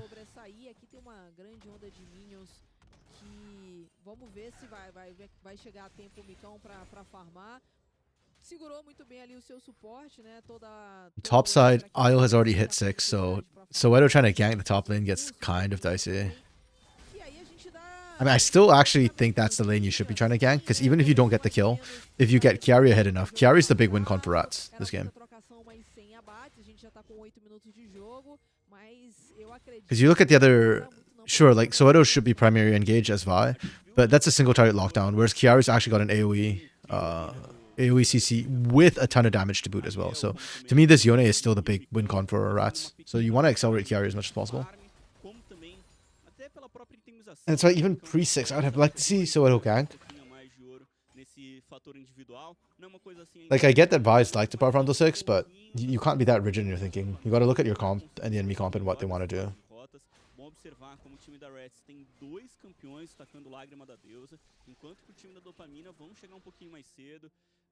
Maybe look at what your audience wants to. We want blood.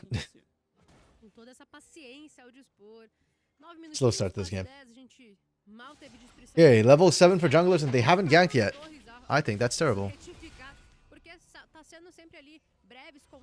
Like, Soweto's just sitting here. What are you waiting for, bro?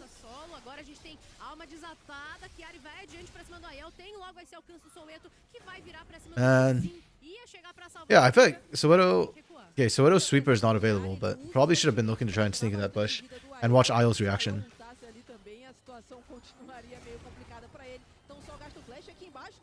Okay, supports are just going on the... Wow. Burrow actually flashed that.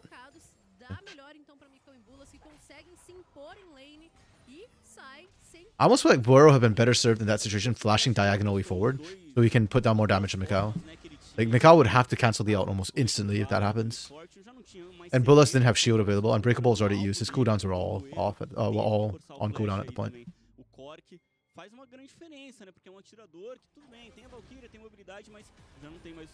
Yeah, seeing that bow time comes down fills me with dread in a way.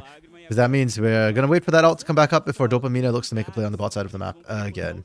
So, more quiet game, less action.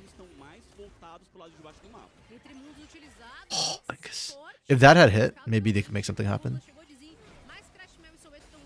Out straight it though in the mid lane. Again, that means probably less action. I'm not expecting a serious contest with this Drake now. It's just whichever team can sort of find a lead. Oh, that ward expired at the worst time.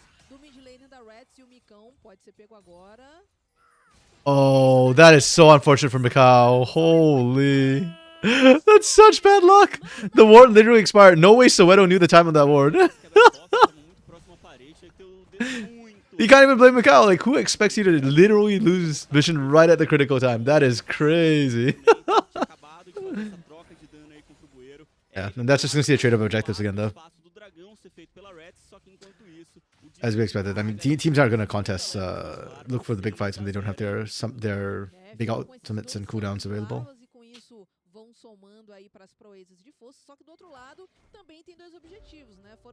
Okay.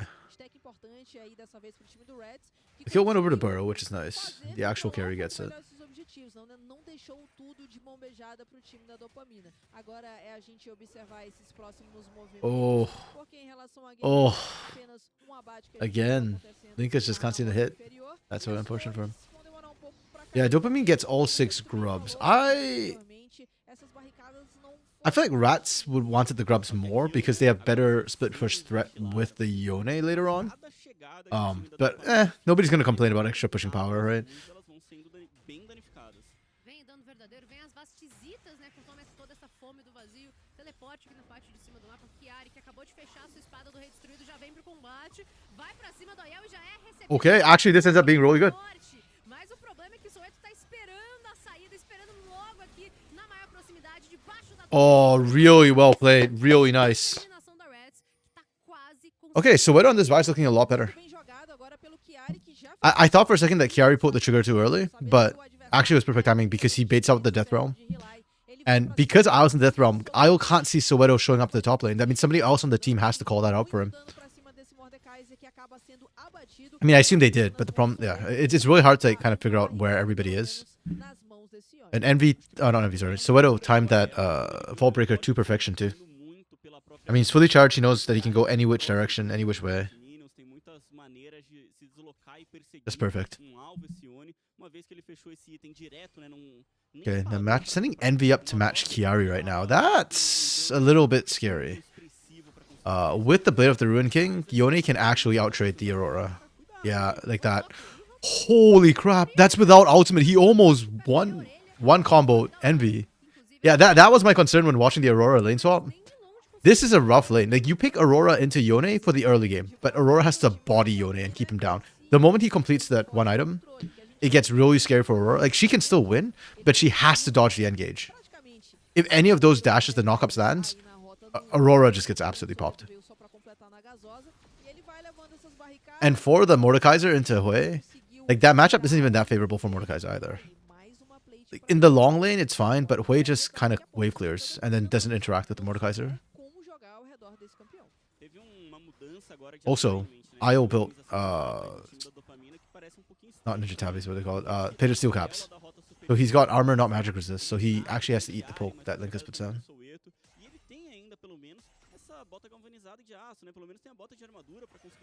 Oh man. I thought Kiara was going to go for the kill. I think he can 100 to 0 the Aurora.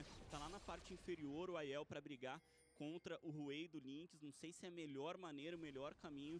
Talvez é só deixar o Envy buscando farm aqui, né, brigando. I think that flower means we're probably going to get Ruinous Asukan. Pode deixar o Yone descontrolado. Tem que achar So no GA. People, bodies will actually hit the floor. Okay. 2v3. Good read from Soto. Soto's having a much better game. Much better game. Let's see it.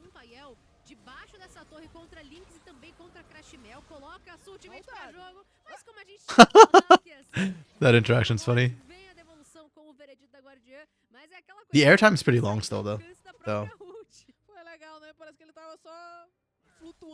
And without Death Realm, Linkus can play a lot more confidently in the bot lane. Unfortunately, he did have to use his flash, though.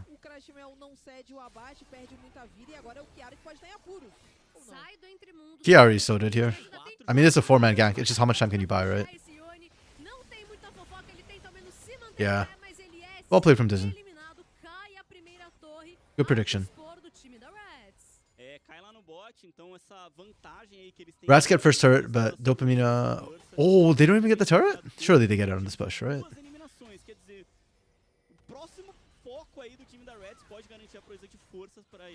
Yeah, okay. Yeah, Dopamina get kill plus turret, so... Ends up being quite even, I think. What I'm curious about is how much did they get in the mid lane? Like, what did Boiro manage to get? Yeah, because Plate's already down. He didn't get the turret. It doesn't even look like he got that much damage on mid lane turret for the roam up from Envy.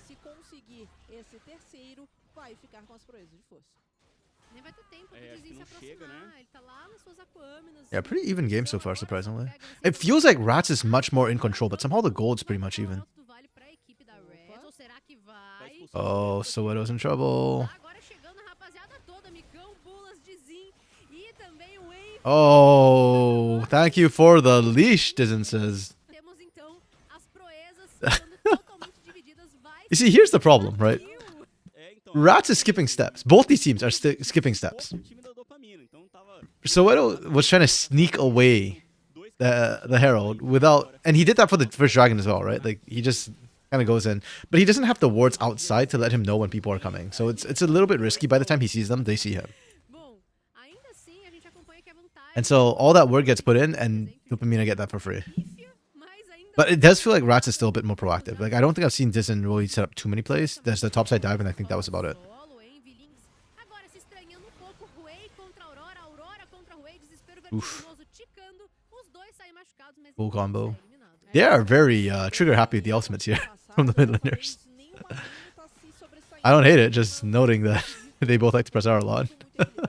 As vantagens são bem pequenas para lado ou para o outro. Isso reflete também no placar de ouro global, né? Uma diferença de Soweto is nowhere even close to this right now. da Dopamina e tem um teammate do Aiel para tirar o flashback. Rastel's gonna die too. The Death Realm catches him. Cancelar o ultimate do adversário Okay. que teve a sua Looks like Dopamina starting to wake up and actually Então, make plays of their own, é o limite and it's good. do limite, 2 kills pra cada lado. Quem levar a próxima leva as bolas. Pretty clean. depois. É, mas parece que a jogada ali, né, a chegada do Crashel já era meio And we TP'd back to lane for this. contestação pelo time da RATZ, estava botando a cara à toa, foi ultado pelo Aiel e ficou só pra In a way, this is why it's kind of annoying dealing with mid laners. They are really bad at being split pushers because they don't do enough turret damage, but the wave clear is really fast. So a lot of them just wave clear and walk away. They don't want to interact. That's why Linkus, even though he was like half health, can stick around and push that wave against Envy. If Envy doesn't have between worlds, you're safe. Muitos pings dos times, You just wave clear, walk away, wave clear, walk away. máxima e não ceder a próxima eliminação, principalmente aí pro seu adversário. It did get him certain base plus the haunting guys though, Próximo which is dos 20 pretty minutos. decent. E o Atacan vindo aí é mais um grande objetivo pela qual essas equipes podem lutar.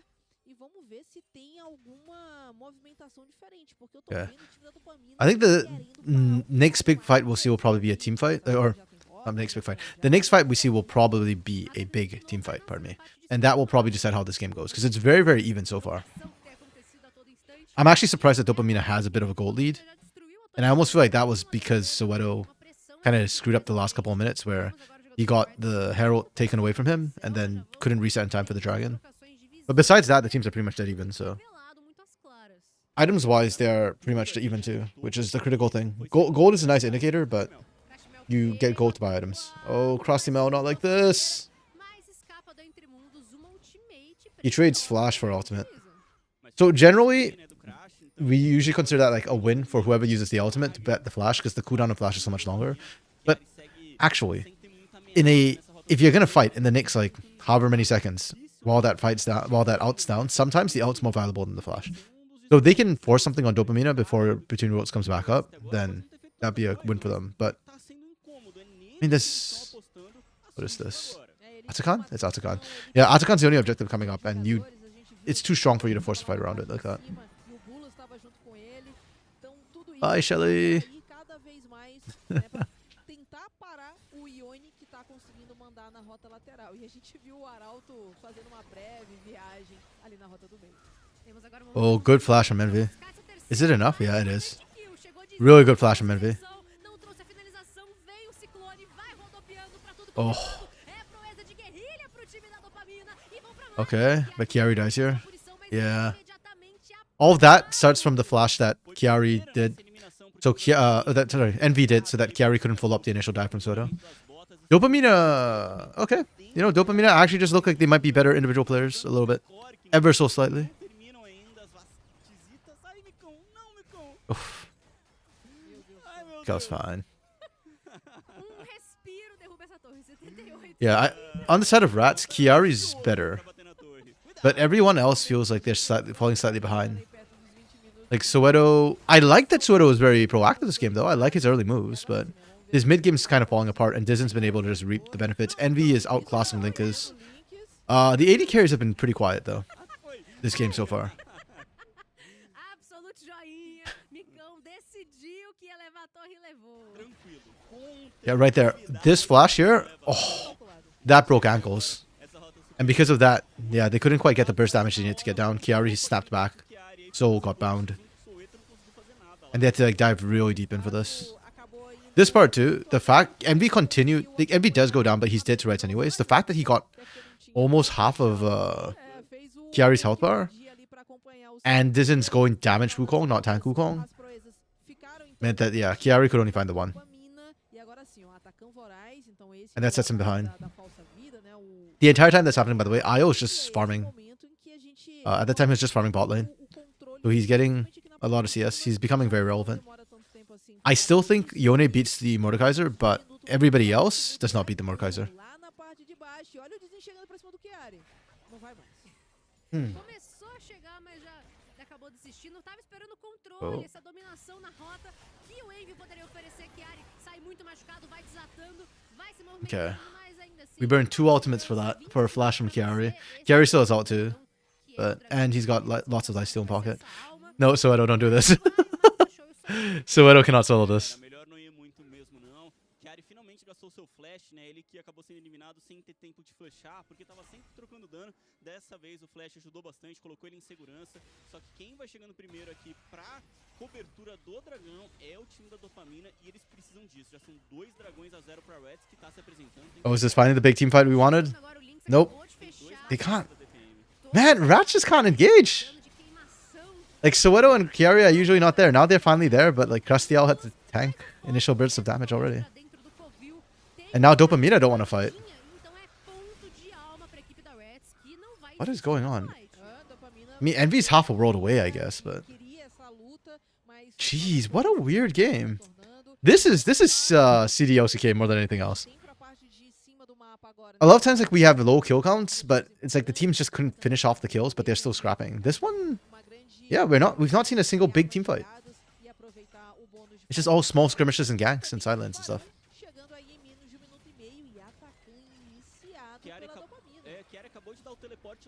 I mean, that's good for RATZ, not so good for Dopamina. Or it should be, compositionally, but Dopamina is like coming out ahead ever so slightly. Dopamina have the better team fight comp with the misfortune. Mikal has literally not been able to do anything this game. Reddit meme courier? Wait, why curry? What's a courier? Also, what Reddit memes? I mean, I do lurk on Reddit sometimes, but not for the memes, that's for sure. Wow. Yep. Like we said, Io can handle anybody except for Chiari. Where's Chiari? Split pushing bot side. What does that mean? Io gets free reign of this entire map. It's crazy. And then they get Atakan so he can afford to do that and then not even fall behind. Yeah, this is just diving because it doesn't matter. GA, reset. Okay.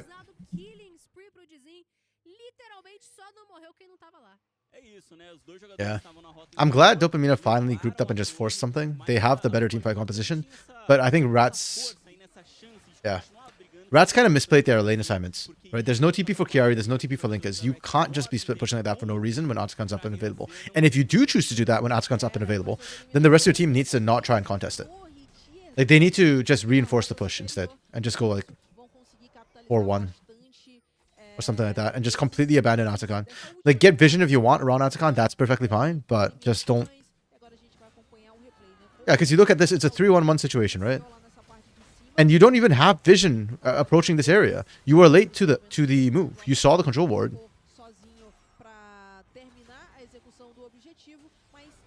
Yeah. And they just kind of get baited into this completely. Like, Soweto going down is kind of like whatever, right? As a jungler, you risk your life with the objective. Okay, I get it. You might not make it in, and that makes it kind of a bad, low percentage play, but you try what you can. But then for everybody to stick around after, and you lose 3, and turret, and you're not in position, it's just, ugh. Okay. You get the rush Baron, and then what? Like how Chiari's gonna die here for it? I mean, they get Baron, and more importantly, they deny Baron away from Dopamina. They get the gold for that, but they drop 2. And now they have to deal with the push. They have a minion wave mid, I think, right? Do they have a minion wave mid?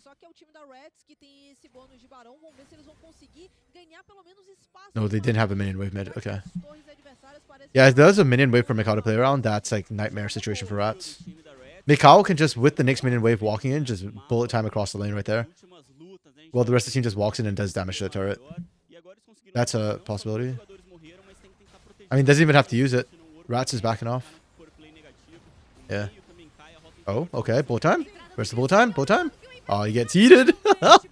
Bullet should have body blocked that. Imediatamente no chamariz de combate, 2 kills são I blame that fight on Bullis. essencial pro time da RATZ. If he got heated instead of Mikao, they could have won the fight. Vitão respirando por aparelhos. But really good defense from RATZ. Very nice stiff defense there.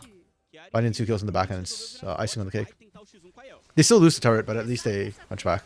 Vai colocar já então pro reino da morte. Aiel muito danificado e o Chiari Oh. fatiando seu adversário. Yeah, just the lifesteal. Yone is such a busted champion, man. Neutralização pro time da RATZ. Nesse momento, são 3 itens já nas mãos desse Yone, tá poderosíssimo. E além desses, no meio desses itens, a gente tem um arco escudo imortal. What even counters Yone anymore? Dá bastante dano vindo dessa fonte aí do Mordecai. E a gente também tem resistência mágica por conta do limite da razão. Então, nesse momento, fica Like 1v1, he beats most people. He's got such big AoE team fight muita velocidade de ataque impact. por parte do Yone. Yeah, it just Vai pretty much pegar feels o like lateral, o time late da RATZ game. vai conseguindo se segurar, Like só if he que can survive the laning phase, he's probably like one of the best champions in the game right now. é da dopamina.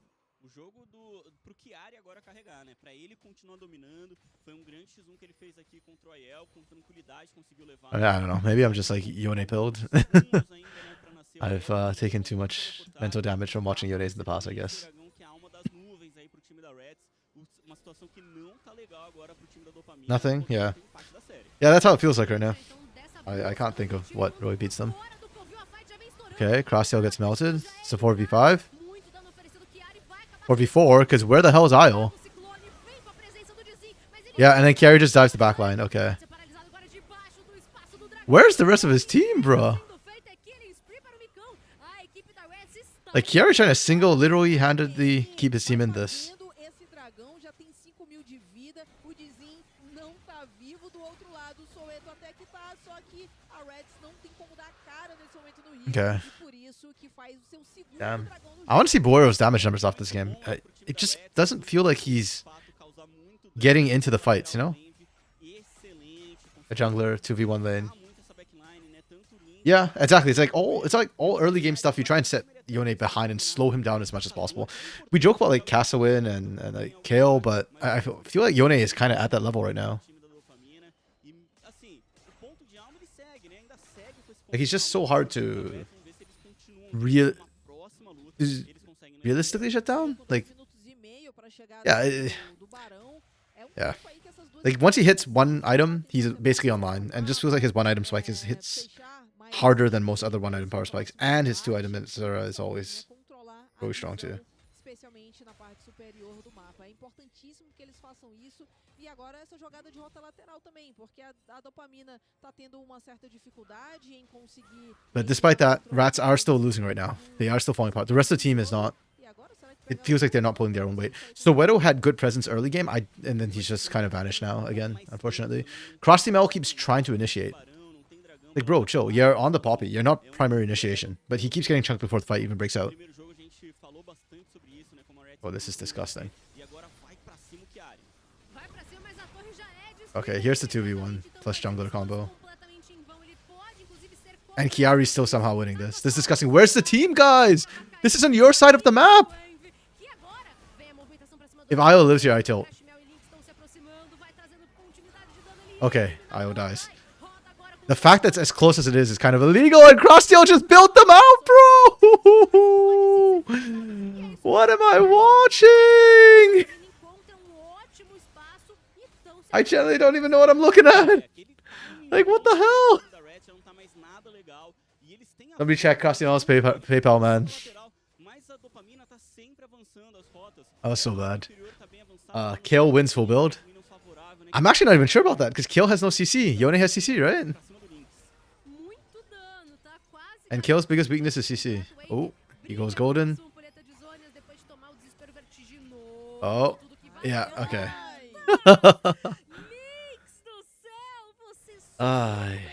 Like, RATZ is finding good individual picks, I feel like, but they're not. It's kind of not enough, just individual picks. Considerando que do outro lado, né, a gente já tem alguns campeões com um pouco mais de vida. E olha, aquela diferença que tava ali na casa dos 2.000 de ouro vai chegando perto dos 4.000. O time da Dopamina vai ganhando mais espaço de mapa. Bill, is Renata not Poppy? Diferença de ouro Yeah, right. But Costin will just build out the other team. Aí a decisão do jogo para execução, né? A gente tem agora o Barão nascendo, então já chegando o objetivo no mapa. It's just really painful and weird to watch. Quando ele chegar de volta, então é por isso que o time da RATZ coloca o pé primeiro. Okay, Rat's starting up the Baron. Já estão derretendo esse barão. Dizem buscando espaço de entrada. Envy's still dead and no TP either. So this should be a Rat's Baron, unquestionably. Bulas muito danificado, mas vai Oh, Kiari ate a bunch of damage. absorvendo espaço adversário com o seu ciclone, vai pra cima do Wait, they find Boero? Lá embaixo, muito machucado, o Aiel isolou No o shot. final.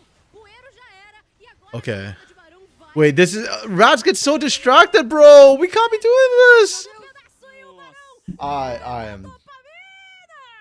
I'm done. I'm out. I'm tilted. Tragédia pro time da RATZ, foram se separando, não conseguiram finalizar o Barão e a Dopamina não quer saber de nada, foi pra cima, eliminou o caçador e levou o objetivo, agora o Envy vem pra vingança.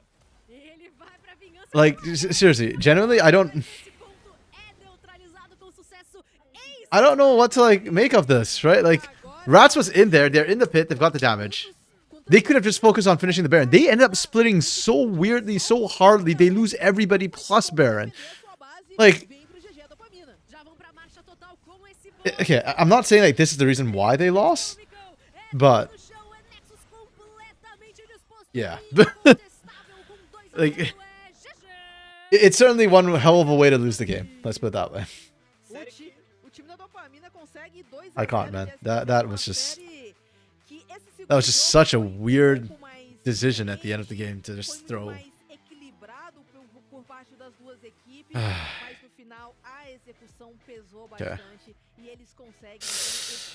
Okay. Okay. Gotta calm down and regain sanity. Yeah, it's just frustrating that that's the way the game ends, you know? This game is on the level of the Academy games in a way. The macro was not ideal, honestly, from these teams. The hands were good. Yep, as I expected. That was what my gut feel said. Buero was not participating in a lot of these fights. It's not like his range doesn't allow him to either. He's just scared to get in there when there's that many targets. And I don't think that's the right call. Especially when we saw Io often use the ultimate early. There is no reason for Buero not to get into the action right away. Linkus had a much better game on the way, which is nice. But yeah, and then Soweto kind of vanished off as well, which is really, really frustrating. Like, I look at Kiari and Linkus's damage numbers, I'm like, they should have won this. They should have done more. Like, they tried, and it's on the rest of the team. MVP for this series? Let me think. Who would we MVP this series? Since we're Rat's manager casting. Why manager, man? I'm not very happy with how Rat's played. I don't think they made a particular fan out of me this game, this series. I'm tempted to almost give it to Mikau or Envy this series. I think both of them had a wonderful series. They both had huge plays, big carries. Actually, no, I'll give it to... I kind of want to give it to Envy a little bit more, I think, because Mikau's game, he didn't do much. But at the same time, I don't know if that's fair, because I don't think he could have done much.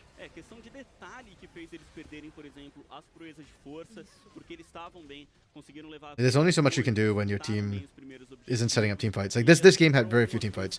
And the few team fights they had, Mikau did do well. So, yeah, Mikau or Envy, I think, for me. I'm okay with either of them taking it. They both did well.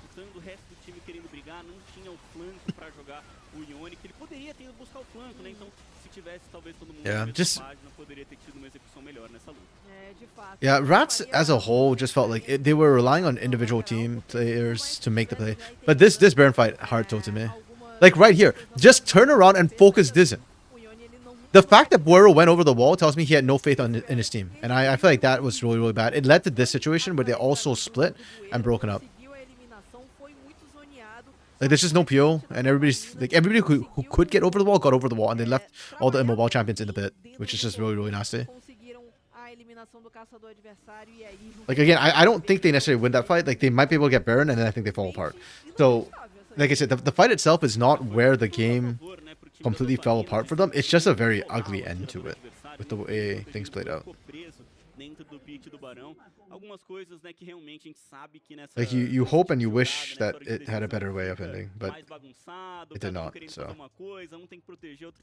yeah. O time da Dopamina consegue então essa sua vitória por 2-0. Very E much not agora ideal. falar em MVP da série, eu acho que até não teve tanta dificuldade, né, GSTV? A gente viu cara Okay, que but next series we move on.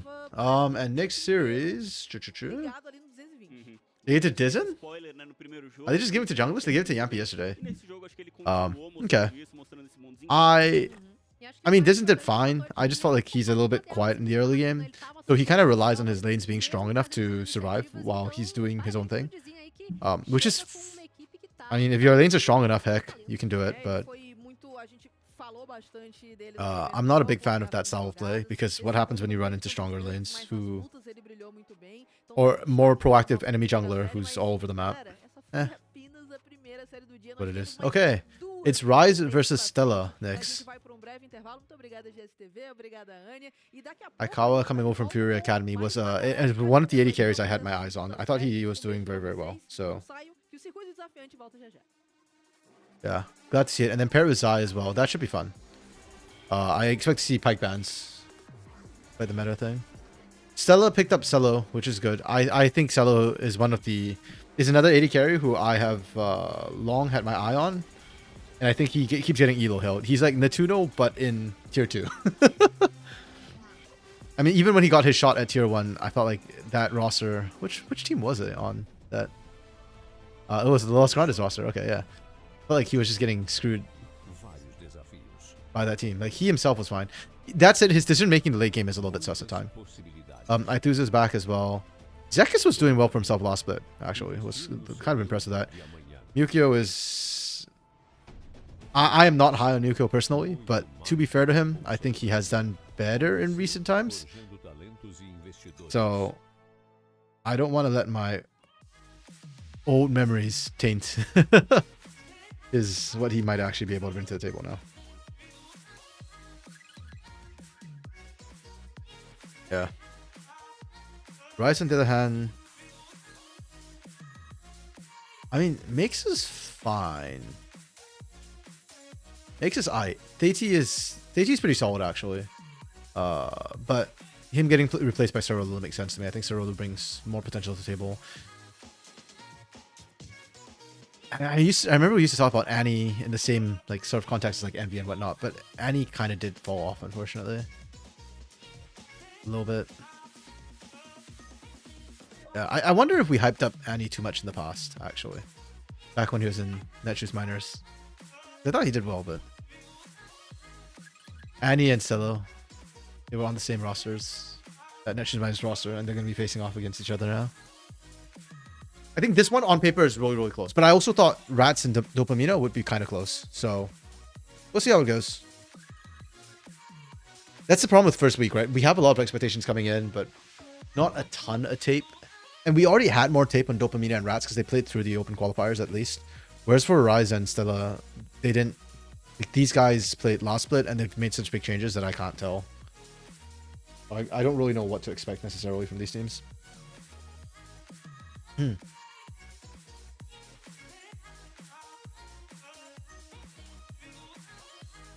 Okay, if we get... I was starting to think if we get another 2-0,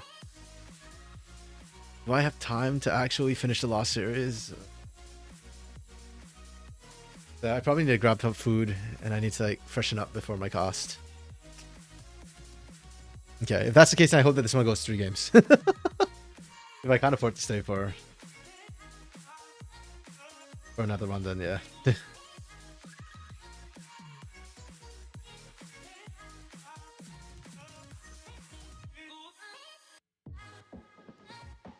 Yeah, I expect Ryze Gaming to be a bit more mid to late game focused based on the fact they've got Theiti and Annie, who both feel like they like to sit back a little bit. With Mukio though, Mukio is very aggressive, so I expect this to be more early game oriented. I do have big question marks though about Stella, whether they will be able to kind of connect their lanes together. Because Ithuza, what roster was he on? INTZ, was it? Flamengo. Yeah, he was on the INTZ roster. That split before he got dropped for. I think Aituza and Cello, my big problems with them when I last saw them was they don't seem to connect with the team very well. So Mukyo will somehow have to make them connect together. If not, I could see Stella just sprinting off to a strong start and then kind of falling apart in the mid game, right when Rise is starting to come together. So, yeah. And again, we'll see whether the expectations are met or not. Because anything could happen.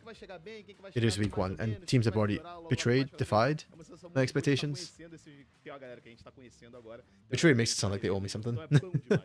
Pois é, Andrezinho, uma boa tarde pra você, Tabinha e pessoal de casa. A gente teve a estreia ontem, tudo bem que você tá estreando hoje. Tava de folga. Pois é. Pô, peraí, galera. Tava na madrugada, né? Tudo bem, né? Aí Tô tudo bem, estreando a gente só passa hoje. esse pano pra você. I don't know if I'm old, but when I see Professor on as a caster, I'm still kind of happy that he managed to transition well from A gente vê um pessoal que a questionable finish of his career as a player to a very good caster. E a gente viu nas séries de ontem como teve tantas surpresas. Ontem eu já falei demais do pessoal da Luz.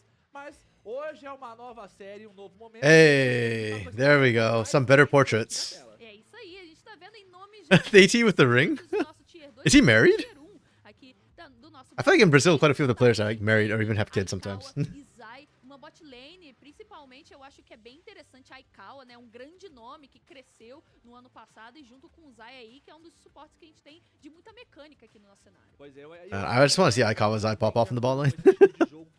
I like Zai as a player. Like, I get why he got dropped because his champ pool felt a little bit lacking for tier 1, but he's fun to watch. I mean, IU support was the thing. I miss IU support. But also, he was always meant to be an AD carry. Então agora do outro lado a gente tá vendo a equipe da CLI Games. I feel like in this picture, only Cavallo really got the memo. Zekas to a letter of Zekas. I already said last split. Zekas definitely put on like weight in a good way. Like he looks solid. Like he looks good now.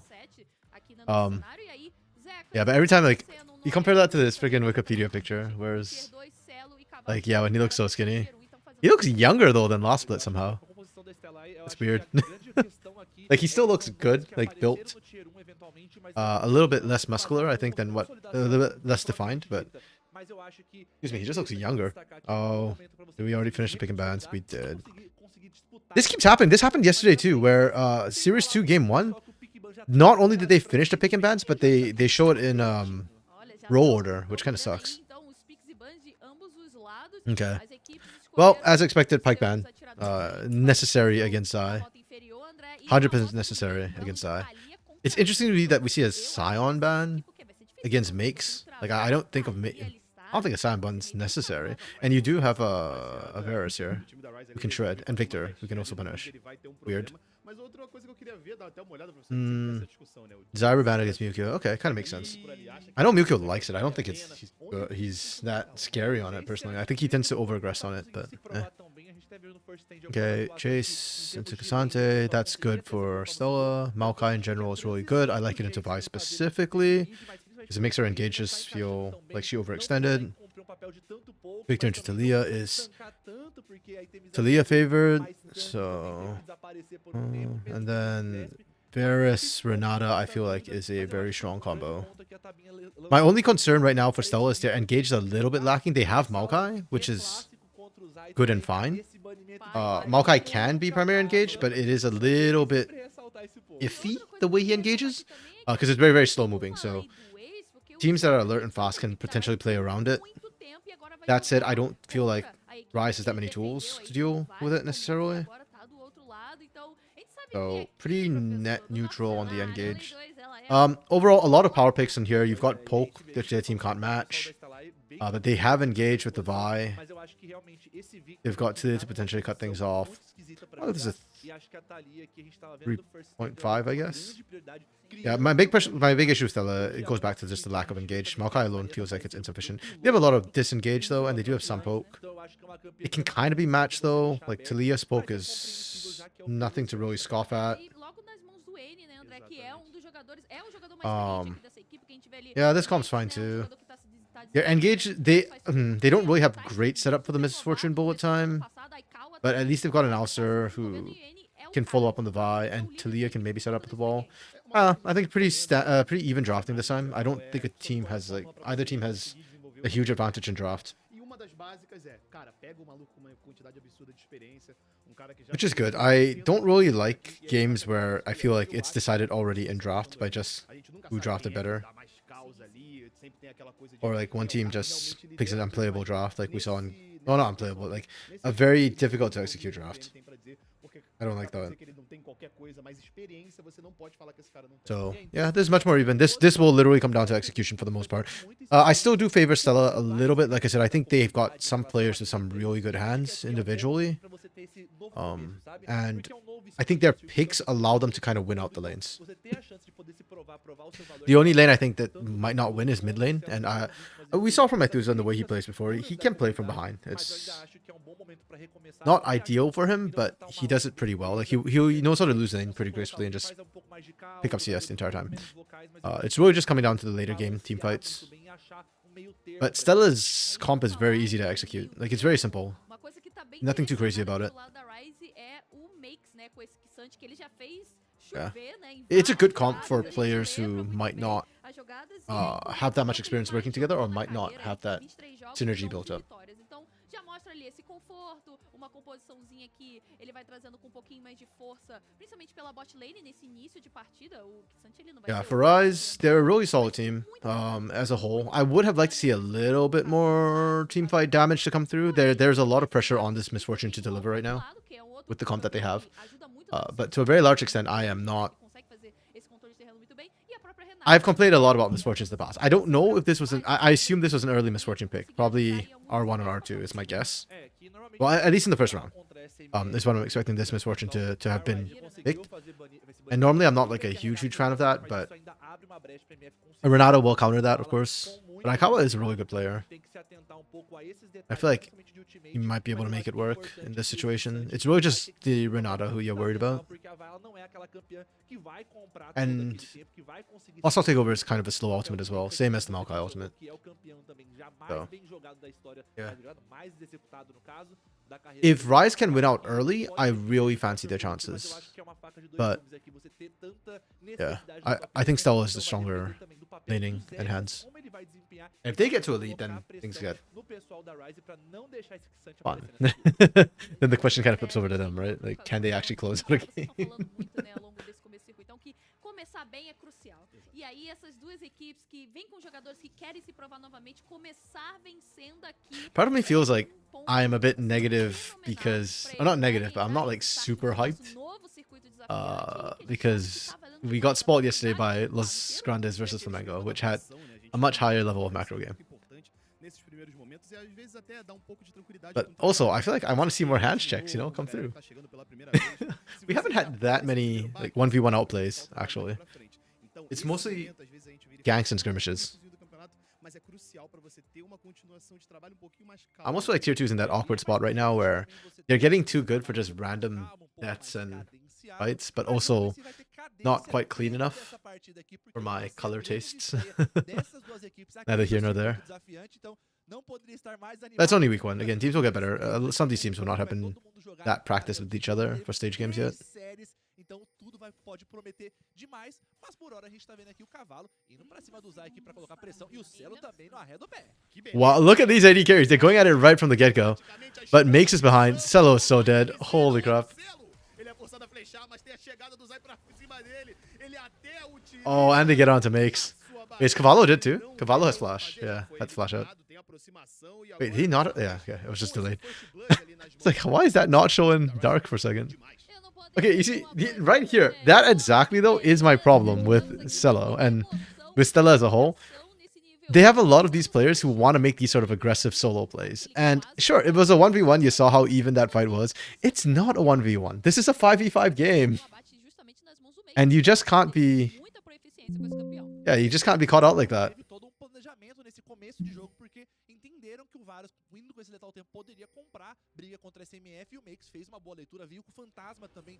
To be fair to Celo, nobody, like, there's no reason for Makes to be down in the bot lane at the time. He didn't teleport, he ghosted and then came in from behind.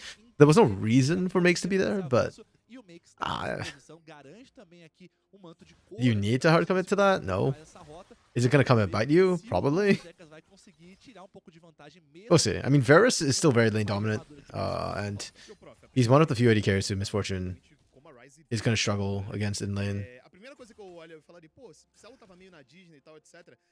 And then with the Renata range advantage over Alistar as well. Alistar's laning phase is not his strongest, unfortunately. Against other melee engaged supports, it's okay, but against poke, it's really hard for Alistar. Oh, invade from Yukio. Already the aggression starts. Let's go. Surely you've got to be expecting something like that from Yukio. He's such an aggressive jungler. Always has been. Even from his loud days. That one did not connect well with the rest of his team. This time I could see it working. He's got strong laners.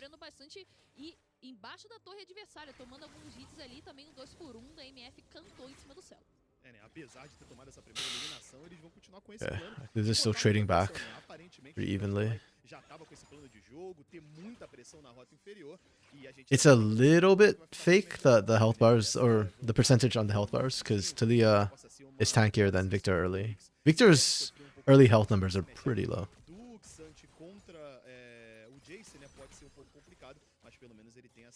Okay, TT. E falando em sofrer aqui, a gente tá vendo que o Tite tá na posição pra fazer um gank, o Zai já faz a iniciação, o cavalo não tem um flash. O Zai é viciado. Ooh. Yeah, well played from TT. This bot lane has no flash. They're so horrifically exposed. And unfortunately for Stella, they didn't ward properly. Or they can't ward properly because Cavallo has scryers instead of a vision ward thing.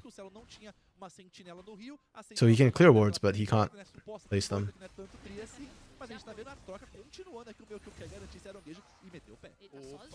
Okay, Mukio just got in there, won the smite fight. He's got flash, but probably doesn't want to use it if he doesn't have to. Yeah. Look at the balls on this tree, man. The stones on this, man. Just walks into enemy jungle, steals their raptors, walks down, takes away Scuttle. Does not give a crap about the enemy jungler whatsoever. Doesn't care who's nearby. Just goes and takes it. That's gorgeous, man.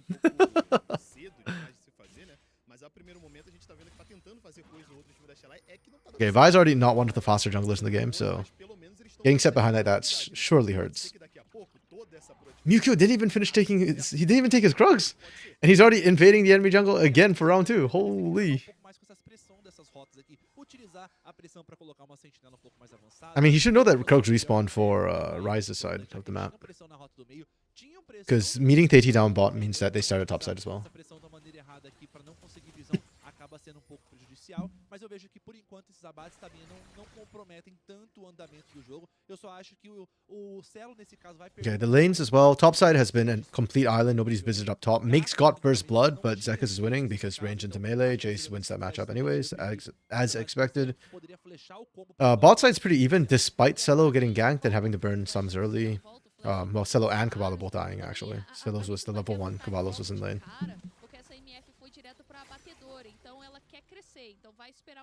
Literally gold advantage is mostly just coming from, it's almost exclusively just coming from the kills early. 500 gold from kills and assists. About what we expected pretty much. Nothing too crazy.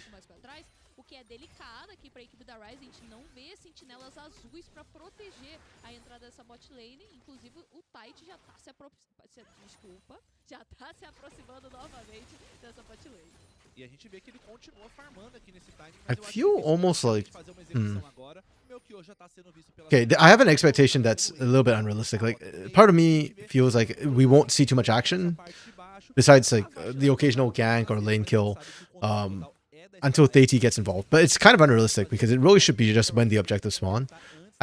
When I look at the Stella roster, I just have this image in my head of them being very lane dominant players who just want to isolate lanes as long as possible. But that's not... that shouldn't be how it goes. Like, I expect Mukio to start dragging people out of lanes for objectives if need be. For now, though, we're just trading objectives. I don't even think they actually saw each other.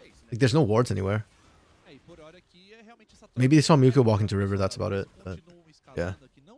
It just seems like a quero ver como handshake vai ser a pressão do N aqui of convenience. depois que essa Like both vaga teams just had what they wanted to do. Fine. que o potencial de eliminar o Aituza é muito grande na rota Jungle is still not 6 yet. ponto de alerta Uh, que se o Melchior não conseguir fazer esse cover no time Oh, certo, I'm seeing pings and I'm seeing Aituza roam down. Sei que a gente já chegou ali mais ou menos na casa dos 7 minutos de jogo, mas aquela olha, tem Mukio is still not 6. Opa, tem a aproximação. I think they spotted Aituza on the ward though. The wave is being thinned too quickly.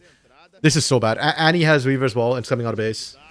Yep, there we go. There's the Weaver's wall. de entrada, mas tem também a aproximação da galera inteira da RATZ, que vai enxugar Yeah. o time da Stellai, que agora fica Okay. I kind of hate that a lot of my expectations for Stella are menos. somewhat coming through. I'm glad. Okay. I am glad though that we didn't have to wait for Deity to make something happen for the first big fight. I love that they roamed down, but the disconnect on that play and the lack of setup was kind of painful to watch. Like the wave wasn't, the wave was getting thinned too quickly. Mukio doesn't have 6, so they can't use the Nature's Grasp, Twisted Advance? Nature's Grasp, to kick things off, which is the AoE CC they needed to set everything else up. So that dive gets so incredibly iffy. And then great ward from Zai to catch them moving. They already spotted the movements. I believe this control ward actually might have caught Aituza or Mukio, not sure. But yeah, they looked like they knew the dive was coming very, very early. So that ward surprised absolutely no one. They even waited for Annie to be in position to Weaver's wall before they dropped the ward, so that Zai doesn't get randomly caught for no reason. Opa, ele pode ser executado logo aqui. Olha a Oh, encaixada de controle that's a really good angle from Zai. após o outro, ele vai That gravity, if he gets caught in the gravity field, he dies. Ah, TC. sobreviver. Tem a chegada também do Melchior. Vamos ver o que ele vai fazer por aqui. O avanço Oh, reduzido, nice bola punish. pra trás e tem também a própria ultimate. E se tem combo de CC de um Okay, they needed to blow the heal though to keep Aituza alive in that. e o Aituza já vai garantir. I don't think they needed to. I think the build up would have been enough by itself, but virando contra o feiticeiro e o they Celo obviously também tá disagreed. aproveitando pra colocar pressão, mas a gente viu, faltou aquele dano, faltou aquele feijão, Tabs, pra conseguir executar aquele abate. E o pessoal Yeah, desse I like the angle that Zai came in from the gravity field though, and the way all of Rise played around it, so nobody got really tagged up. I think maybe Annie might have been, but yeah, one in that tighter choke point is pretty good. They just didn't have enough damage. The hands were not there for Rise, but they were there for Stella. Stella, Stella, Stella, Stella. Nesse ponto do jogo, numa situação tão desconfortável como a gente falou que ele tá nessa partida de ficar bem, é muito importante pra acelerar a itemização. É, apesar de legal o jogo, né? Okay, next objective, Grub's topside, minute 30.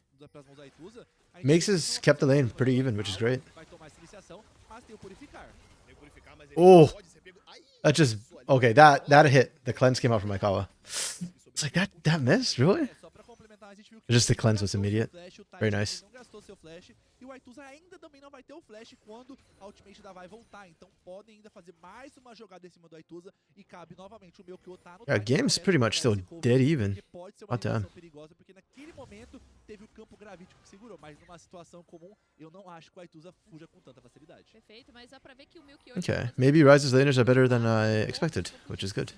foi pego agora, mas apenas um sustinho. Combo didn't come through. The mines came out too late for the flick. Pathing, né? Qual é o melhor pathing? Qual é o melhor caminho da selva, execução dos minions ali, dos campos da selva? Okay, tier and lost chapter completed for Annie. Just perma push at this point. É exatamente isso que ele tá fazendo. A gente tá vendo que o Tite e o Melchior estão do mesmo lado, justamente pra fazer essa diferença. E uma coisa que eu acho interessante aqui é que o pessoal da Stellar tá jogando bastante justamente nessa prioridade do dragão. A gente vê como eles estão querendo manter o controle da rota inferior, utilizando muito bem o pique do Celo aqui, que é esse Varus, que é um campeão já natural. And yeah, it's gone quiet again. E a gente vê como a grande prioridade DT tried to make the gank mid, but then since that failed, he's yeah. I just reset for a bit. I'm not even sure which lane he'd go to at this point. I feel like you kind of want to gank top with AG before Zekka starts getting tanky. Bot's kind of tough against the Renata Varus now that they have their summoners back. Mid, you could go for the Victor, I guess. That's where they looked the first time. They're going again. Or not. Okay. Yeah, like there are options with AG. It's not like all the lanes are ungankable. All the lanes are kind of gankable. a gente consegue observar, né, durante o próprio circuitão, ele evoluindo, porque é aquilo, né? A gente, talento a gente sempre sabe que a gente quer, que a gente tem por aqui.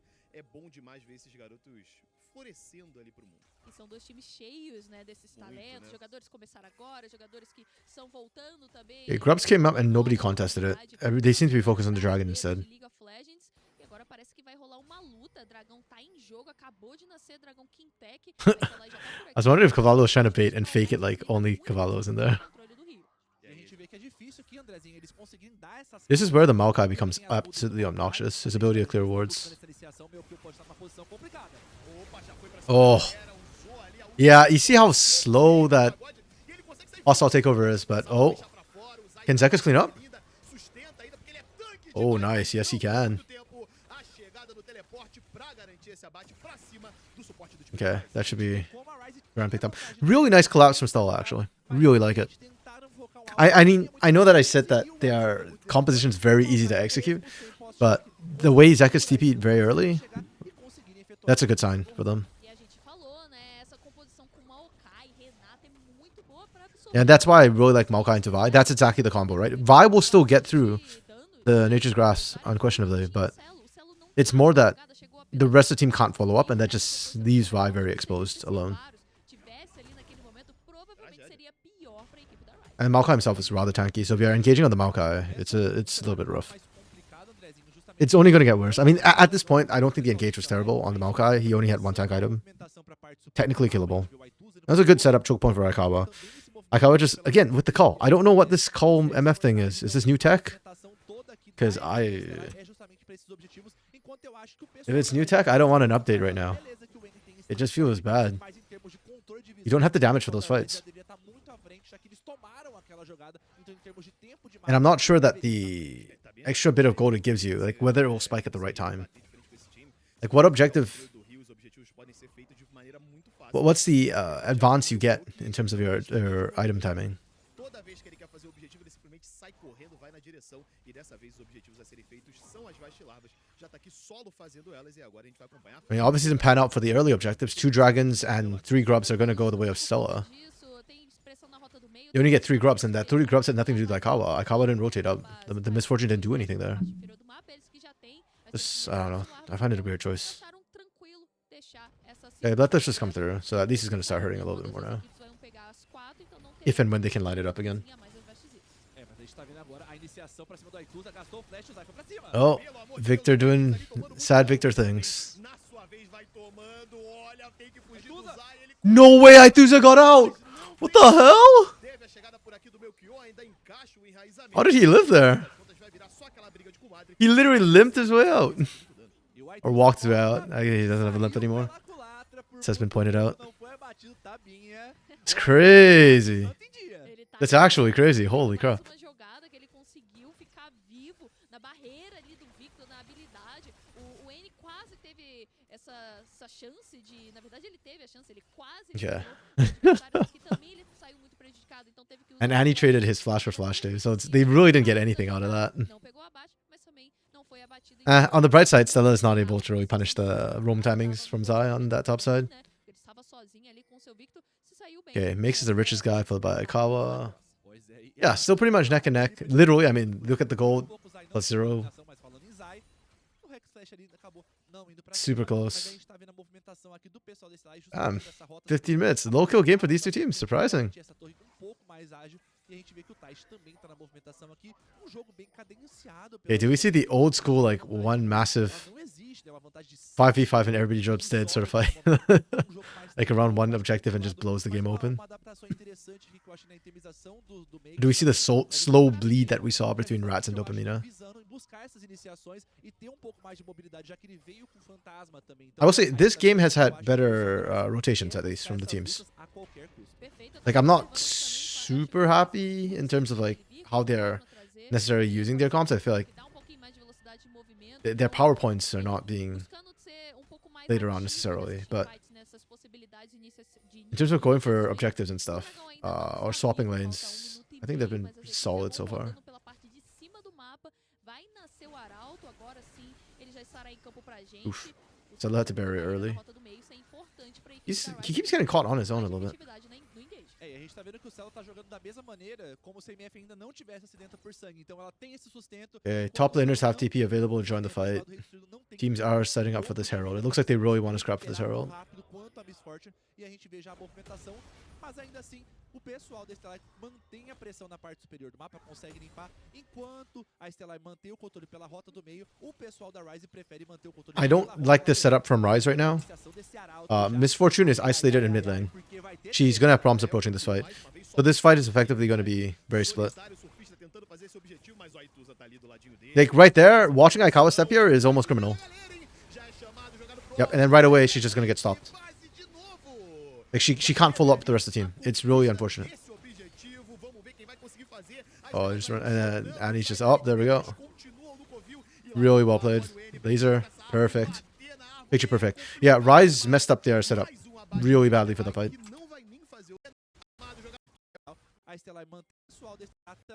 Like here, they were still fine. They were kind of grouped up, and then they were in the pit getting vision, and then they reset. What they needed to do at this point is Annie can be top, but everybody else should have rotated through it mid to work with Aikawa, to escort Aikawa in. Instead, they are very split now in a very awkward position. And I love that Mukio recognized that and just started up the Herald. So Aikawa has no way to approach this right now. She's zoned by 2, and she's so squishy. Just no bodyguard. I don't know where Theiti thinks he's going. Like, this position for Theiti is super weird too. You're looking for a flank on what exactly here? He goes in and you can see, like, yeah, you're looking for a flank on what?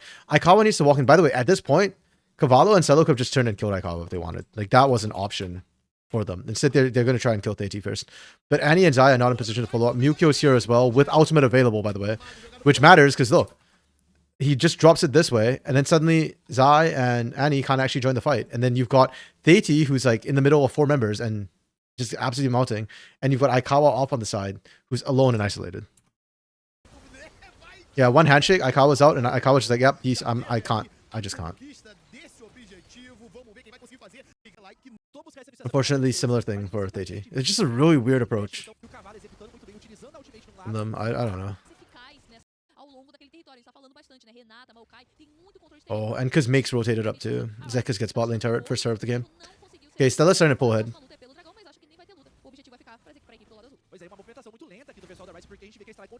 Looking at Rise to try and do anything to impress me.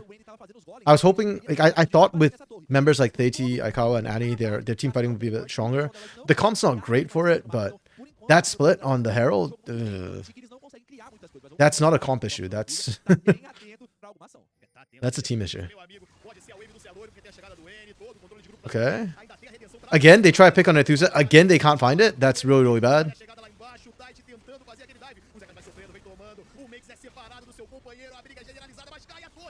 Okay, they get the turret. They don't get the kills.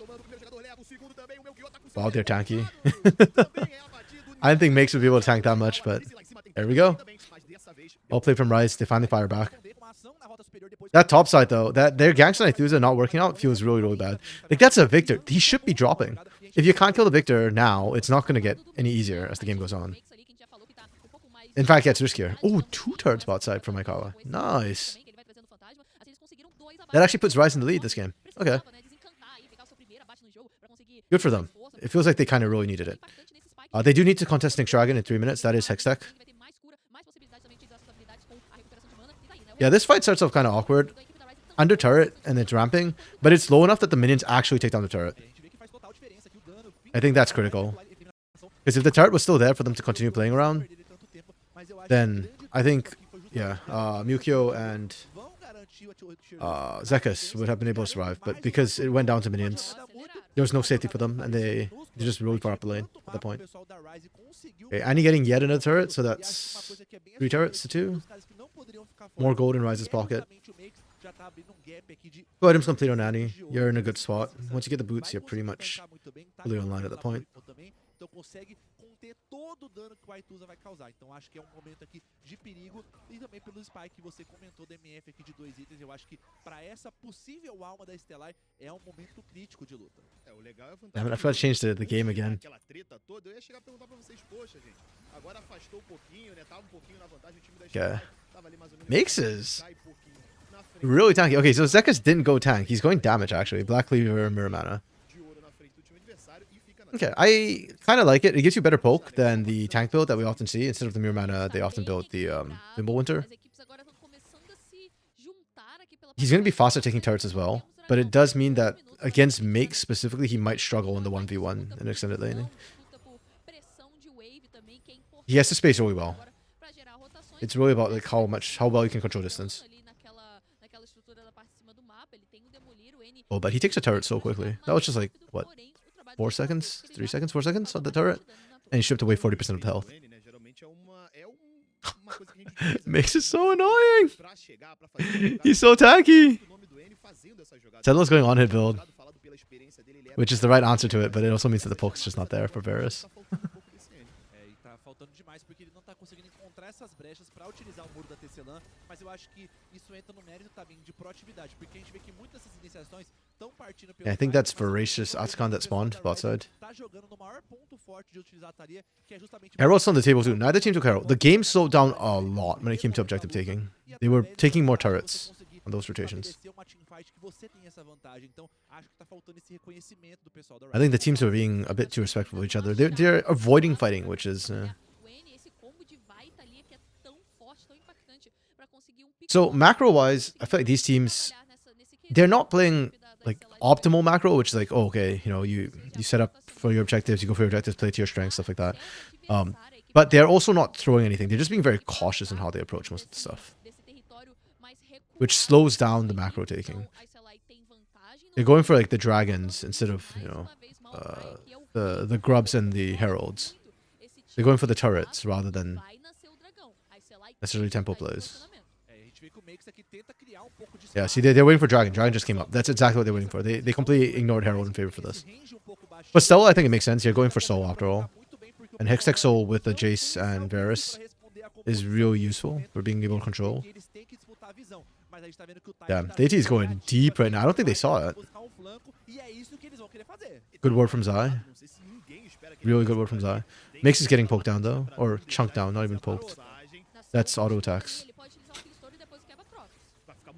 I don't know if Mukyo saw that. Oh, really nice from Mukyo.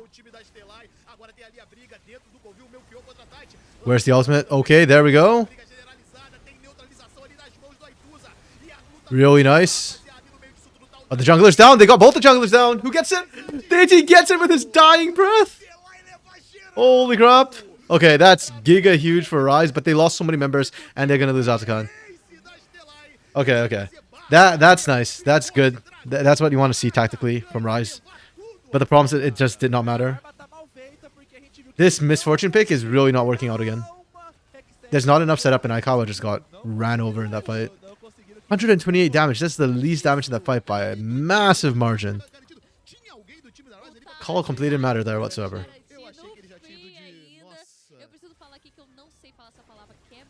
Yeah, I like what they were trying to do. I respect that from Annie. They were trying to cut off Mukyo. But the problem is they didn't quite have enough damage. And I love Mukyo's presence of mind here. He doesn't panic, and he's actually waiting for his ultimate to see which way the fight kind of breaks out. So right here, watch the direction of his ultimate too. He drops the ult right here this way. And the reason why like that to me is so amazing is because when you drop it this way, you effectively just split the fight and you kind of force Makes out of that situation where he can't sit there. It's really well positioned. It doesn't actually land on that many people, but it's not about the landing so much. It's just about trying to redefine the dimensions of the fight. Yeah, and then from there, they just kind of force everybody into a choke point. And because the fight's happening, nobody's focusing the dragon, so all the damage comes out. Good from Rise to be able to focus out the Maokai, though. I do think that was the necessary call to stop the smite from coming through. But they committed so much to do that, that they don't actually get the kill onto Tuesday. They don't get damage onto Cello. Both the carries from Stella are just able to stay in it. And yeah. And also then, yeah. It is Voracious Atacon, so that's GAs, because it was very, very low kill count early on. They didn't even trade that much. It's a very passive early game. The true CDLCK. Baron is shredding Mukyo. They kind of need to take this down.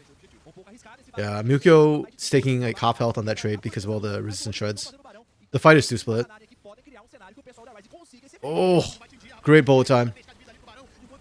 The AT melts though. Yeah. Stella gets to do this because of the GAs, literally. That split fight was really rough. Because Mukyo was just getting shredded the entire time. And that meant that he could just get one tap later on. But yeah, the fight and Rise got some really good poke down, really good fight. I think if not for the GAs, it's probably like a 50-50 the way that actually ended up playing. But GAs mean that Stella gets the reset, they spawn back faster, they're back up with Baron, they get first push. Ugh. I know from what I've heard from some of the tier 2 players in North America, Ruinous Atakan feels better. Like when you get it, it feels really nice because the XP gains you get, plus the extra adaptive force and stuff like that, means that the winner tends to stay winning, right? And it's usually high kill games, a lot of trading, so the game accelerates a lot, so it feels better. But honestly, watching pro play, I feel like Voracious is far more important, or has more implications at pro level, because I feel like pro level usually is lower kill count, so you're not getting the benefits of the extra experience, and you're not seeing like 2-3 level leads develop compared to scrims. But the GA allowing you to reset that fast is absolutely huge, because you'll often see teams that get an objective, like 2 objectives off the back of it. Unfortunately for Aithuza, no GA left. Yeah, Rise still can't push in though. That's tough to see. The Baron buff is still doing work. Okay. Good impactful pick onto Aithuza though. That's the first time all game they've actually managed to kill him. They threw quite a few ganks at him topside, and even mid lane, and it didn't work out.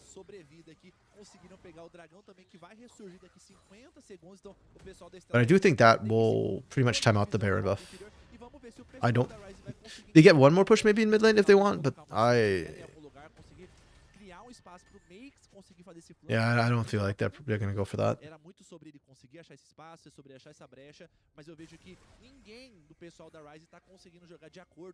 Yeah, if anything, you need to set up for this dragon instead. This is Hextech Soul still for Bella.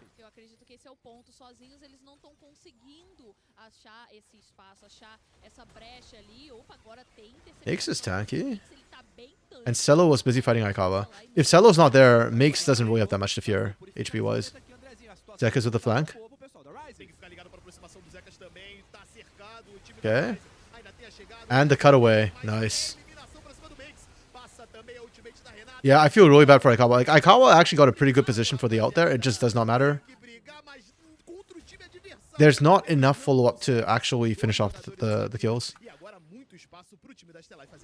That's really painful to watch. Yeah, I didn't identify it in draft, but looking at it now, I guess, yeah. It should have been obvious that they needed another source of damage. I thought Talia's damage would be enough by this point in the game to actually finish off stuff, but it's too spread. So everybody gets low, but nobody dies. It's just not enough effective damage to come through.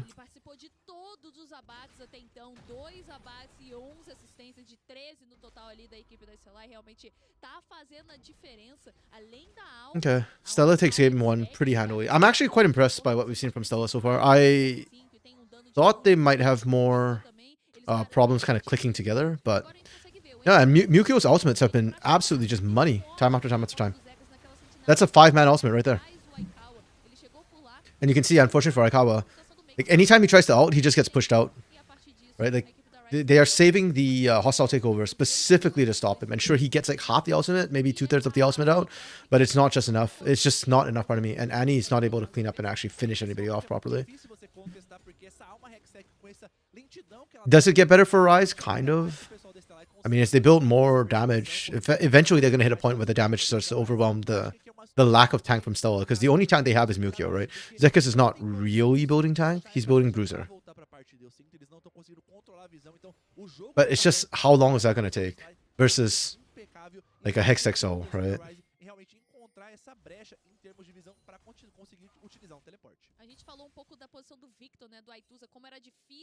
Super rough. Yeah, Aikawa I think has done a good job too in terms of just trying to get CS, but the team fights have just not favored the Misfortune. Yeah, I think, okay, my opinion is, and the more I watch Misfortune, the more I feel like this is the case. You need 2 sources of AoE CC, basically, to play a Misfortune. And if you only have 1 source of AoE CC, it had better be a Rel. And even then, I'm not super sold on that. It's playable with 1, but it's tough. Unfortunately for Aikawa, this one is like Zai has not been able to set up properly for a lot of these bullet times. Estou aqui, né? It's not enough. If they have a second one, it'd be so much easier, but they don't. Kasante has 0 AoE CC. Like if this was a Jax or Ornn, maybe it could work. If this was like a Sejuani, maybe. I think Sejuani was banned. Sejuani or Wukong, maybe. Yeah, let me just flash up the draft. Yeah, Sage got banned. Wukong was on the table though. Yeah, but Stella's impressing me a lot. Not only for the fact that they seem to be kind of all on the same page, which was my concern with them, but also Muko in particular. Like I said before, my impression of Muko has never been amazing. But this game, he's been amazing. I think he's my MVP so far this game. Like he had early game impact. His Nature's Grasps have been absolute money every single time. Oof. Yeah, Muko's low on health, so I assume he initiated, or what's the initial pick? Aituz does not care it. Oh! Okay, the burn comes through. Yeah, it's a slaughter. Holy crap. Wow, Aituz feels tankier than he should be. What the hell? He's taking so little damage. Look at that. Marchando rumo a essa torre tier 3 da rota do meio e Tabinha, tudo indica que vai ser jogo. O pessoal da Stellar conseguiu escalar e criaram essas oportunidades pra yeah, this one's a GG go next. I fear for Rise because I don't feel like Stella did anything crazy. They didn't do anything cheesy. Their composition wasn't like a completely busted like OP composition by any means. They just straight up played better League of Legends from start to finish. The laning was pretty even though. Props to Rise for that. I thought Stella would get a bigger advantage in laning, but they didn't. Yeah. It's really, really solid play, start to finish. Love to see it.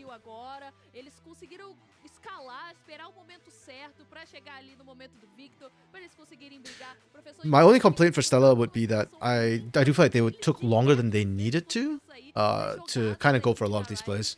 They're playing very, very cautious. They could have gone for more Heralds, more Grubs, but they just kind of tunnel vision on the Dragon, which is fine. It's not like Rise punished them for it or anything, but yeah. Yeah, Kawa still did pretty decent amount of damage, all things considered, with how the game kind of went. But yeah. And Aithusa. This is why Aithusa was considered such a good call-up into CB LoL. He wasn't able to show it on that INTZ roster, unfortunately.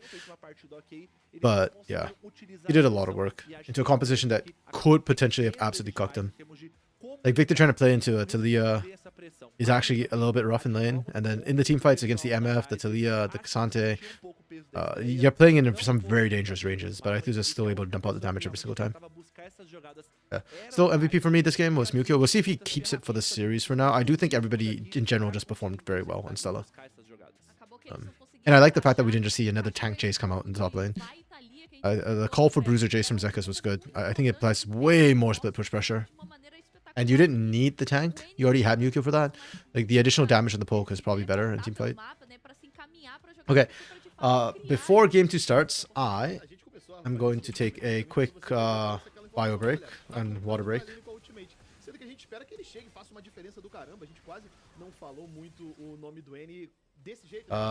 Need more water, and then yeah, we'll go next. Be right back. Mas aí a gente vai observando, né, melhores momentos da partida para vocês. E uma coisa que ficou na minha cabeça foi essa questão que você trouxe de novo, professor, da proatividade. No iniciozinho, né, a gente viu que teve uma vida não tão fácil o time da Stellar, mas em momento nenhum eles estavam se omitindo do jogo. Eles estavam sempre tentando pegar a rédea e o resultado eu acho que foi exatamente esse daí. Os objetivos eram feitos de acordo com o que eles queriam. As lutas, elas ocorriam nos lugares que a Stellar queria. E quando você tá fazendo o jogo inteiro, assim, no comando, né, o maestro desse jogo aqui foi o time da Stellar e o tempo todo foi o que me pareceu. E foi um LoL bem adulto aqui, porque ele é sempre jogando ao redor da própria visão, jogando ao redor do próprio controle, muito bem, um jogo bem pragmático. Exato. Acho que eles não estavam dando essas brechas, mas novamente, eu acho que a Ryze não tentou buscar, eu acho que a Alistar com o Hexflash é um campeão que te permite ter essa criatividade, Taliyah também é uma campeã que é extremamente versátil na maneira que ela vai utilizar sua ultimate, então não apareceu nenhuma vez na side do Zekas para tentar cobrar ele, então acho que faltou um pouco de malícia individual com esses campeões para aproveitar melhor essas brechas e começar a construir esses espaços. Porque, olha, sendo bem sincero, se a gente continuar vendo um jogo no qual a RATZ não tá buscando essa partida, vai ser igual esse primeiro jogo. A gente vai ver uma Stellar que vai controlou os dragões. E uma coisa que é interessante ressaltar, as equipes que vêm controlando o dragão aqui, beleza que não foram muitas partidas, mas a gente vê que as equipes que estão controlando melhor esses dragões estão vencendo muito mais partidas. Então eu tô com essa sensação que o controle do dragão tá sendo 1000 vezes superior ao controle dessas vaciladas. Perfeito, e você falou um pouco da versatilidade da Thalia. Outro campeão que é muito versátil também, mas questão de build, é o Varus. E aqui o Celo ele foi mais pra build de contato, de attack speed, pra ter um pouquinho mais de recuperação de vida também, porque ele seria um alvo muito fácil. Assim como a gente leu que o Victor poderia ser esse alvo, ele também poderia ser. E aí com isso ele conseguiu garantir mais tempo, fez uma boa fase de rotas, deu pressão pra sua equipe, facilitou também a jogada dos dragões. Então todo mundo da equipe da RATZ ter essa execução boa individualmente facilitou demais pra eles conseguirem a vitória. A impressão que deu é que o time tava muito meio que na mesma página, né? Eles sabiam que eles precisavam pra ganhar e todo mundo foi jogando junto. A gente sempre comenta sobre como a dificuldade, às vezes, de comunicação, o time não fazer as coisas juntos. Então a impressão que dava era que, cara, eles sabiam exatamente o que eles tinham que fazer pra vencer e todo mundo fez o seu papel muito bem. Acho que esse feijão com arroz bem feito, às vezes é o que você precisa pra ganhar. E a gente viu que o pessoal da Slide conseguiu mandar muito bem. Mas quero ver agora, vindo pra essa segunda partida, Tabinha, se eles vão ter uma versatilidade de picks um pouco maior, porque esse Victor já é um pick conhecido das mãos do Aituz, ele joga com esse campeão há muito tempo, antes mesmo do rework do Victor, então acho que foram muitos campeões de conforto aqui, vindo pro pessoal da Stellar, pro pessoal da RATZ também, mas eu acho que a execução novamente falhou, já tá disco furado já, mas eu espero que, acho que eles vão vir aqui, vão acordar pra essa próxima partida pra gente ter um terceiro jogo que pode prometer muita coisa. É isso, 1-0 pra equipe da Stellar no MD3. A RATZ agora tem o direito de escolha. Se você fosse a RATZ, professor, qual lado você escolheria? Eu acho que eu escolheria o Blue. Mas eles escolheram o lado vermelho. Vão continuar do lado vermelho, então, Ai, ai, aos ai. mesmos lados dessa primeira partida. Rapaziada, ouve o professor, ouve o professor. A gente vai descobrir o que vai acontecer, se o professor vai envelhecer igual um bom vinho ou se a equipe da RATZ vai empatar essa série. Então não sai daí não, que o nosso circuito desafiante volta já já.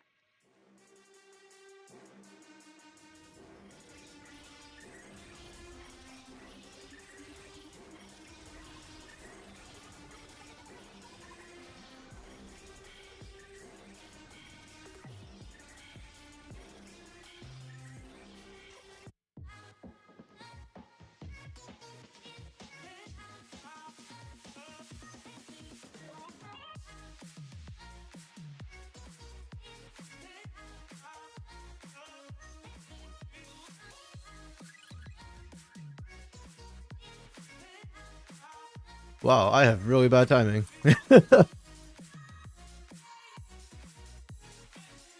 Literally came back from my water break just as they started their break.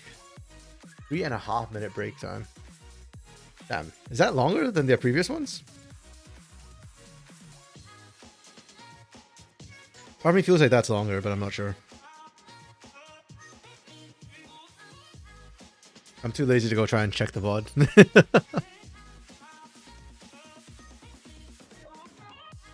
It'll be what it be then. Okay, it's kind of looking, I mean, yeah, I'll say it. It kind of feels like we are staring down another 2-0 here.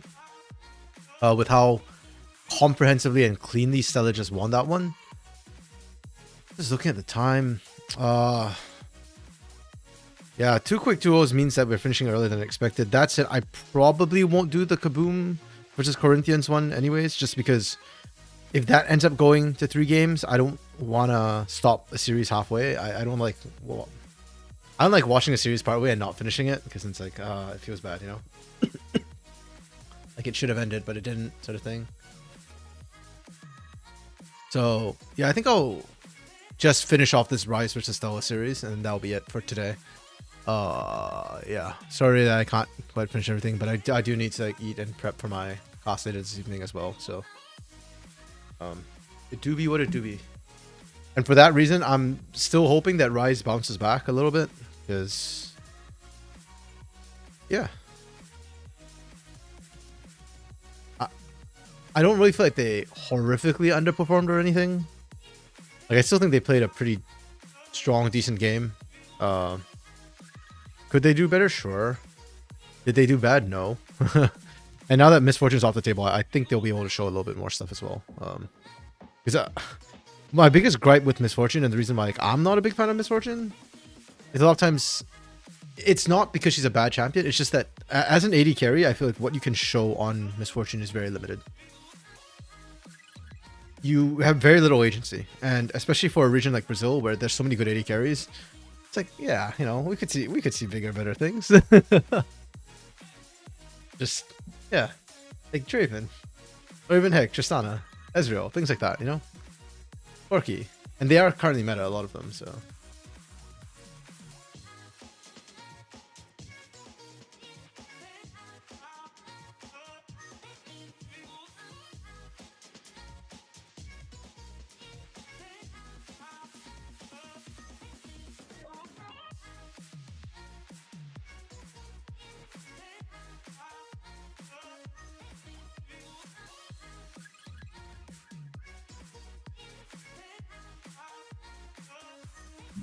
Yeah.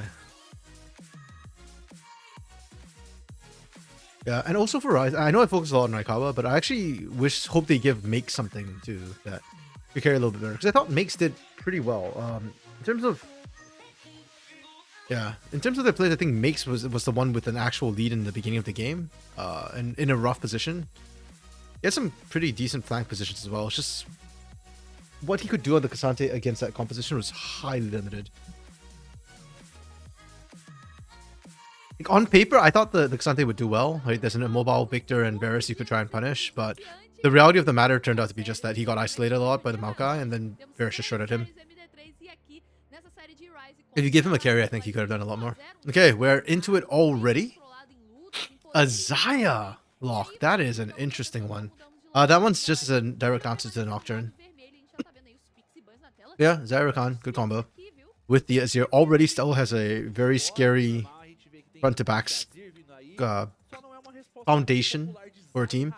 The nice thing with Azir and Xayah as well is that you can still flex it into a lot of different compositions. It doesn't have to be team fight necessarily. You can still go split push. Both those are very champions with a lot of agency, with a lot of self peel that can stay safe. Lots of ways to potentially just reset a fight. Okay. Yeah, Braum's still on the table, so a little bit surprised we're still seeing this sort of pairing with Rel instead. But Rel is just generically strong. Right now, this comp is screaming for an Orianna. Just tie it all together.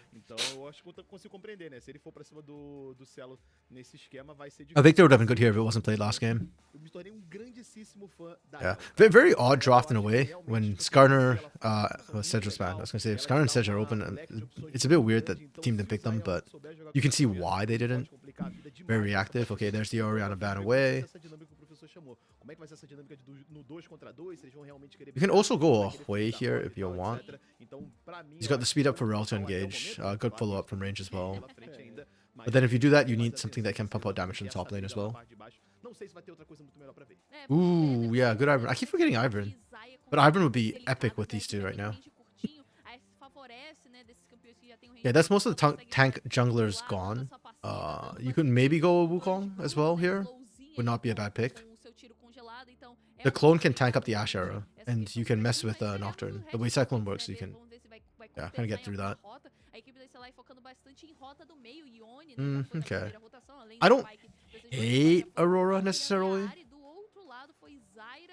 in this situation. She can still be flex top. Yeah, this is a potential flex top. I don't like Aurora into Azir, so I feel like that's kind of bad. Ooh, Xin Zhao, okay. That works too. Yeah, Xin Zhao's like the opposite direction of Wukong in terms of what they want to do. But this works to just disengage the Nocturne. And also gives you like that extra layer of defense with the Ashe is going to be of somewhat limited use. I would have preferred the Wukong personally just because that gives you threat onto the backline, onto the Ashe and the Aurora as well. And when we talked about the self-peel that an Azir and a Xayah has, I really don't feel like we need more. It's not necessary. I mean, I'm not going to say it's bad, but... Ooh, the Olaf would be nice. I like the Olaf. I think Olaf would just run right through this comp and chase people down. It would be excellent. Okay, we go Rumble. I don't like Rumble with Xin Zhao, so to me this is like a negative thing. Also, your only setup is Rakan. Kind of similar to MF, but not as bad. The Equalizer, I prefer it with 2 AoE CC. You can get away with one. passou aqui nessa questão, ele Oh, the makes Darius. They hovered it too. né? Então, eu And it gets locked in. Let's go. foi por isso, né? We talk about super clever 1v5ing. Makes has done the same on Darius. E o cara Literally, when Liberty was running over everybody, it was this Darius that was an issue.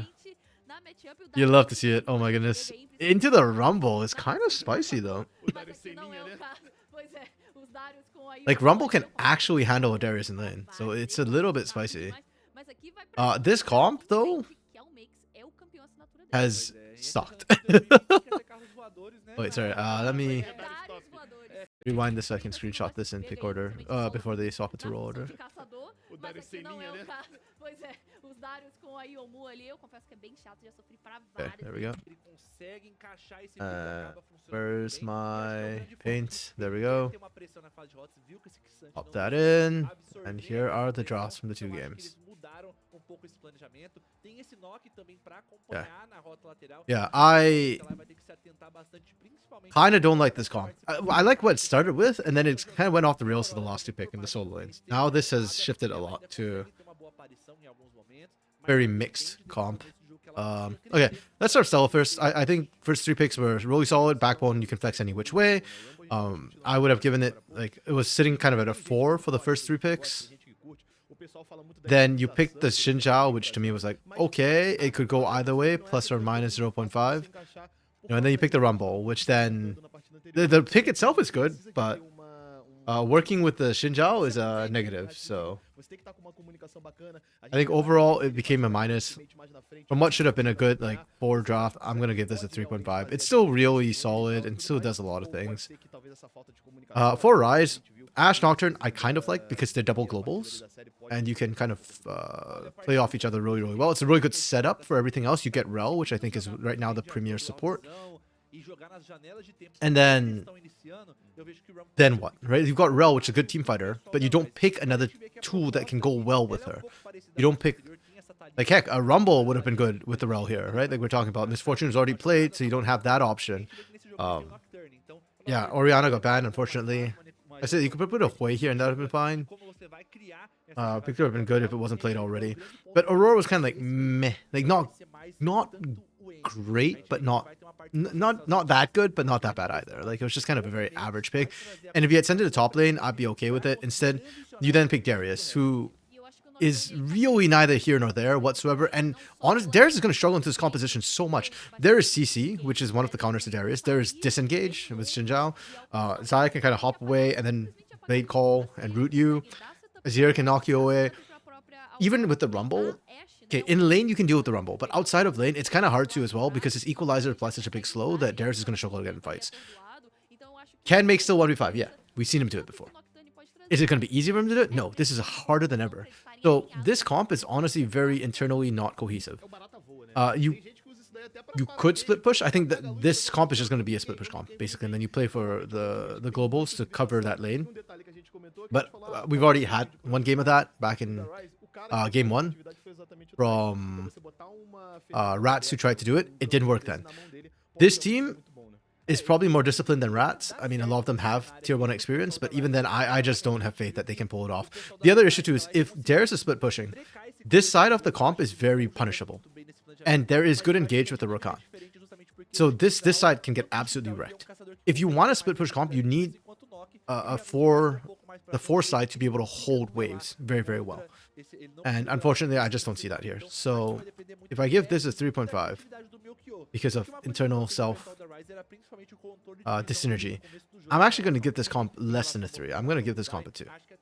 And it can literally, this Darius alone makes this Darius is like could go either way. It could be a plus or minus. This could be a 0 comp. If this Darius falls apart, this comp is just unplayable. If the Darius is a comp. So we'll see how it goes. Very odd, I feel like, or not odd, but just unexpected for me. I don't know if I misread how I thought Rise would play, or whether Rise is truly just not coming together the way they ought to with their comps. Let's see how it goes. Early game is probably going to be rather quiet again, though, unfortunately. Maybe we get to see some 2v2 action in the bot lane, but that's about it. Top side might get spicy with the Darius. Actually, that's going to be an interesting question, too, if this Darius runs Flash Ghost, because that's like the standard Darius summoners. maybe you run Ignite, but without the teleport, yeah, without the teleport, Ryze are really going to run in trouble on the 4v4 side of things. This comp doesn't... Stella's comp does not need the Rumble. Rumble is icing on the cake. He is not actually key. Comp. Rola sempre aquela discussão, né? O Yeah. Azir é o Azir And que I want to see Xinjiao. Xinjiao's an early jungler. Então, você Nocturne, tem um pouco dessa less noção de, so. cara, quando você vai pra Much cima, less so. quando His você vai ganks pra are cima, very, very quando você vai pra much cima, not a gente potent viu que a gente 3-6. muito bem nesse space. So I want to see Stella actually go to the top side and try and shut down the Darius early. If you can give your Rumble the advantage early, then you're good to go, basically. De Azir, nossa, ele vai acabar Everywhere else should be fine. Pois é, ele potencialmente tem tranquilo um cenário aqui pra conseguir acabar com o jogo, mas não é tão simples assim. A gente sabe que o Mix também tá do outro lado, buscando essa baguncinha aqui pra criar essas jogadas, trazer esse Darius aqui, que olha, não tava esperando no dia de hoje. Okay, and keep in mind the way game 1 kind of went was the lanes were actually super even. Surpresa é So. sempre bom, né? Começar logo a primeira semana. É, depende, né? Na maioria das vezes bom, é mas bom. depende. Alta porcentagem das vezes é bom. Tá de suave? Pode ser, né? Yeah, let's see if Ryze can pull something out here, because I almost feel like they have to win lane, win game. Surpresa. I have very little hope in them being able to just Sabe muito do bem. something this comp in the mid game if they don't have a lead. Qualquer momento, a gente já falou, ia ser muito louco essa build do Ashe always allows you to manufacture picks out of nowhere, but Mas não tá na jungle, yeah, there's just a lot of tools to deny those picks. É isso, né, rapaziada? De um lado, o time da Stellar que pode finalizar a série e do outro It is going to be Flash Ghost Darius. Ooh, Zekus is actually running Ignite topside. terceiro jogo. Okay, all the more now, I want to see Nukio get in the top side. Because you actually have kill threat. Por enquanto aqui nada muito diferente aqui, não acho que no máximo só Heck, even post 6, technically you have kill threat, it's just a lot harder. Acho que So, yeah. consegue dar um cooldown um pouco maior pra ele ter um pouco mais dessa ultimate. ter If you're not running teleport, o then axioma não é uma coisa tão, não é that top lane becomes a lot more volatile. mas ainda assim é É algo coisa, que sabe o que é isso? É coisa de mono. É. É coisa de mono que sabe exatamente o que vai ser melhor pro campeão, né? Que o Axioma, ele amplifica os efeitos da sua ultimate, então o Darius vai conseguir causar um pouquinho ali mais de dano com a guilhotina de Noxus. É coisa Que de já gente dá que dano. conhece, I wonder né? why Que Annie conhece, picked the que Aurora. vem Like, com why on essa R4 did visão. Ryze go Não Aurora é here? uma escolha interessante de Uno. vamos ver se ele vai Like, conseguir were they fazer thinking essa about pressão potentially swapping it to top? do jogo aqui, mas só dando impressão aqui, o Because I just don't feel like it has that good a Começo matchup into Azir desse necessarily. começo de jogo, como eles tinham no draft anterior, então pode ser que eles não consigam encaixar tão bem. Maybe in lane that you can... A gente tá vendo Because que they o nerfed Aurora's mid-game damage, which is when I think she was kind of one-shotting a lot of these squishies. And later as the game goes on, I just don't see her finding the backline access safely. With multiple members around them, she gets popped easily. And yeah, against Zekus, I assume Zekus is going to get a little bit tanky. Essa roda superior, e aqui a gente já vai Excuse me. acompanhando os primeiros. Enough so that at least I don't expect Aurora to be able to one-shot him. Tá todo mundo esperando pegar aquele level 2, vamos ver qual dos dois times vai sair na frente nesse momento. E aqui na parte de cima também bom de observar como o Mix vai se virar, né? A gente já falou, o cara é mono, então praticamente tudo que tem pra saber de Darius ele sabe, enquanto na parte de baixo o cavalo vem tomando esse engage do Zai, bastante. Okay, just punishing the level 2 advantage with the push that Ashe has. Não vai ser eliminado, pelo menos não nesse primeiro momento. a gente vê que por hora Sense. o cavalo acabou demorando demais pra reagir aqui, a gente viu que ele não gastou Oof. Q, não deu shield pra fora. Yeah, Thus is taking some hard trades right now. Agilidade aqui nessa fase, nesse comecinho da fase de rotas aqui, que compromete bastante. He gets a little bit de HP, better at level 3. I mean, you can technically shield some of that. E o Zai, no caso, que nem ligaram, né? Pegaram o nível 2, foram pra cima, fizeram o seu... And again, as the Azir, you're not looking to win lane anyways. que ela consegue colocar. They're all about the skilling. Eu queria comentar Ooh, justamente good essa step aside. da rota superior, porque o Zekas ele veio com o incendiar, né, naturalmente, né? A gente vê mais, principalmente o pessoal da rota superior utilizando teleporte pra conseguir alcançar longas distâncias. I think Zekus has to push that wave though. Contrária, né? E mesmo assim chegar nas lutas, mas o meio que se adaptou, veio If not, com looks can velocidade, just né, freeze. natural pro Darius, e o próprio Rumble veio com incendiar pra tentar ter um pouco mais de efetividade nessas trocas, pra não sofrer tanto assim dessa pressão do Darius. E falar em pressão, I think he's really taking a beating in mid lane. Holy crap. é um acontecimento, professor. Deu mole. And he's looking good right now. Ainda continua, por mais os enfraquecimentos, ela continua tendo esse começo bem impositor na fase de rotas, mas a partir do spike do primeiro... Where are the junglers is my question. Like, Muko just full cleared. Não é tão bom quanto era antes, então ela tem que aproveitar esse começo de jogo, criar essa... I'm already not a fan of things like J4 and Xinjiao just full clearing, but if you're gonna full clear, at least get a gank off like immediately after. Okay, he's going for the top side onto Makes. When Makes is under turret? No, that's just not it. Tem que ficar esperto, né? Tá muito na If anything, you go mid and try and punish Aithuza, who's pushing. Oh, not Aithuza, Annie, who's pushing into Aithuza. Mm.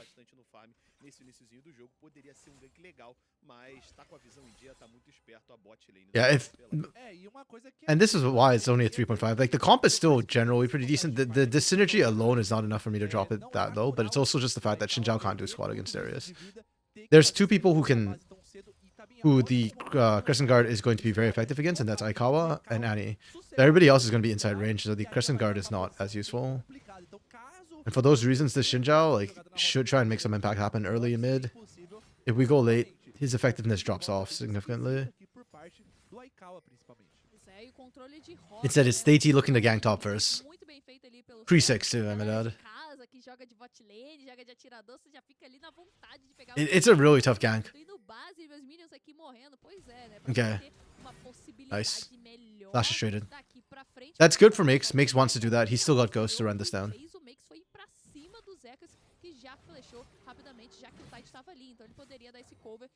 Yeah, and Zekas, who normally would just be pushing the wave with that Electro Harpoon and Flame Spitter, has to sit back. This one. He's not sure if AT's still in the area. Oh, nice. He just had a fuel in, and he's got an equalizer. Yeah, if he could land like 1 or 2 more shots, and then if Makes tries to like hide against this wall, then you just drop the equalizer. A very good combo. And they can cancel this. Miku. Makes cancels it. Why did Makes cancel and just stand there? I don't understand. Is this diveable? I don't. Okay, it is very cleanly diveable. Holy crap. Yeah, that wall we were talking about. That's actually the worst position to be in against the Rumble, but you have no choice a lot of times when you're getting ganked, so. Super clean, super nice. Ignite dropped. CS lead as well. Keep in mind, Makes doesn't have TP. He has to walk back to lane. And then we trade Dragon for Grubs. Really good start for Stella. Really rough for Rise. Rise just need to play a bit safer till 6, and then Teichi can try and look to gank and get Makes a hit at that point. Actually, not really sure where else Teichi can look to gank. Maybe mid lane if Aithuza overextends, but bot lane is always going to be really hard to ask. Or like you hit 6 and immediately dive bot, but yeah,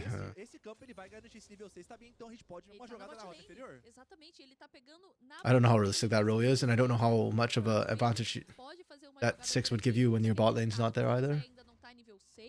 O Aikawa tá nível 4, né? Aquela pressão inicial que a Ashe colocou não se pagou. Agora a Zai e o Rakan vão dominando essa rota. Tem vantagem de XP, tem vantagem também no controle da onda de minions. I was watching Cavallo go in, I was like, that's really deep. But I didn't want to say anything because it's Rakan. And Rakan do Rakan things. Rakan and Pikes are like the bane of my existence when I play solo queue. They always seem to get out of really bad situations that they have no business getting out of.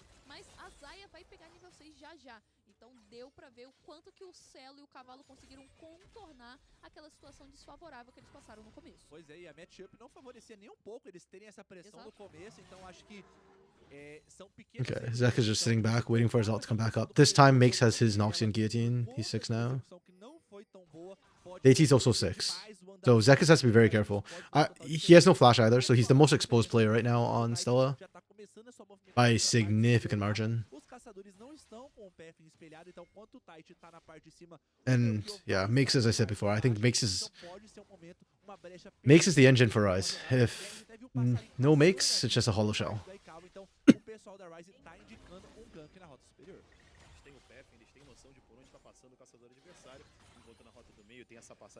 Interesting build as well from Aithuza. A lot of times we just see a Nash's Tooth rush come through, because when the Nash's Tooth completes, that's when Azir actually starts to have impact in skirmishes. But he's gone for the Haunting guys instead, just to trade better with Annie. I don't hate the call, but it will delay Aithuza's effectiveness in teamfights a little bit, which is fine. That's when you rely on your Rumble to carry you through the early game teamfights and skirmishes. And Zekas did get the early kill, so. Went with Swifty boots for Zekas too. A lot of lane focus coming through from Stella. Call for Cello. I'm much more okay with a call for Zaya than a call for Misfortune. Zaya's gonna want to skill anyhow, so all right. Normalmente precisa ser bem utilizada para não perder esse grande tempo e ficar, né, basicamente sem ter o que fazer. O Nocturne, ele é um grande campeão justamente por conta da sua ult. Ele tá na bot lane, mas ele Yeah, I don't know about this gank, AT. mas lá vem engage. Tem todos os feitiços, ele já usa sua ultimate, já se reposiciona. And then Blade Call? Disponível, mas o Oh, cavalo, ele não tem nada no de Blade Call available. Okay, finalmente a really nice from Tati. They actually get the gank off ultimate do Tite. successfully. Well played.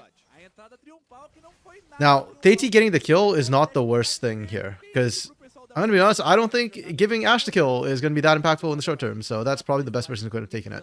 Mas, né, o pessoal da Ryze You do what you can, and then Mukio has done nothing so far. Olha o Aituza no Shurima Drift, tem também o ultimate do N, ele sai de lado, vai pro Oof. utiliza muito That's a rough gank. e vai sair vivo com razoável tranquilidade. Aituza almost goes down in the gank that they called for. Pra Ryze aqui na And he parte playing do that well. mapa, é que o Celo tinha acabado de utilizar o seu E, então ele não conseguiu utilizar a tempestade de Yeah, sadly Mukio's e junto também trazer as penas pra he's got a good gank off, so I'm not gonna say like he didn't do anything, but not as much as I'd have liked to see from a Shinjao early, unfortunately. And there's nothing you can do about that. Foi abatido, abate nas mãos do Nocturne, então tá pago. Aquilo que a gente falou que o Tite I don't know if this is actually gonna net anything. seu primeiro ultimate tá feito, mas agora ele será focado. Oh wow, that's brutal to watch. Feels bad, man. Do time da Estelar e ainda pode com o Flash, ele tá vivo. Mas Oh, they overchased Mukio, not like this. Okay, never mind. Aituza's there. Oh, the TPO's in time. I was really scared and worried for Mukio for a second, because that gives me flashbacks to why I get scared of Mukio and why I'm not a fan of Mukio. But no, it actually worked out. His team was there with him. It looks good. It looks really good. Tite cometeu aqui, Tabinha. Tinha That's gonna convert to grubs. tinha acabado de colocar aquela sentinela e você ceder essas eliminações vai garantir que eles tenham aqui, estejam mais That's low-key nutty. coesas de força, porque eles vão conseguir garantir essas 6 bate-larvas. Ele estava elogiando aqui, aí ele foi sentindo o mapa. Primeiro ele sentiu No Featherstorm for Celo, but has flash. normal. That's why I think Celo plays so far back right now. Quando o caçador tá tranquilo, It's just really risky. essa volta, mas ele fez e mesmo assim, You also don't know where Tati is, and Tati's paranoia should be back up. eles conseguem essa segunda leva de bate-larvas, fecham 6, então estão próximos aí de Yeah, I don't know if Stella can de objetivos. E really contest this dragon. If Rice just goes straight on it, and I think they know. Yeah, they know. They're experienced enough. No, they don't. Wait, did they not go for it? Agora, os campos do Tite conseguem ter noção e já sabem que esse Nocturne, no caso, é o Makes que tá fazendo ali, né, os campos, mas já sabem que Valo gets the ward in the pit. Okay, they can see it's been started. conseguem também ter mais controle das próprias solo lanes que eles já ficam And they contest though? nessa ocasião de dive. Com essa cobertura, a galera do time da Ryze vai ficando um pouquinho mais ousada na Oh. parte inferior do mapa. Tem a Celo's Blade Caller positions have not been that good. Like, he's getting a lot of feathers down, but it's not. da Ryze. Esse é o objetivo. They're never quite in position to actually rake through and get the root, so. É, e por mais que eles Little bit tenham rough. essa visão totalmente avançada Okay, Ryze able to get the dragon.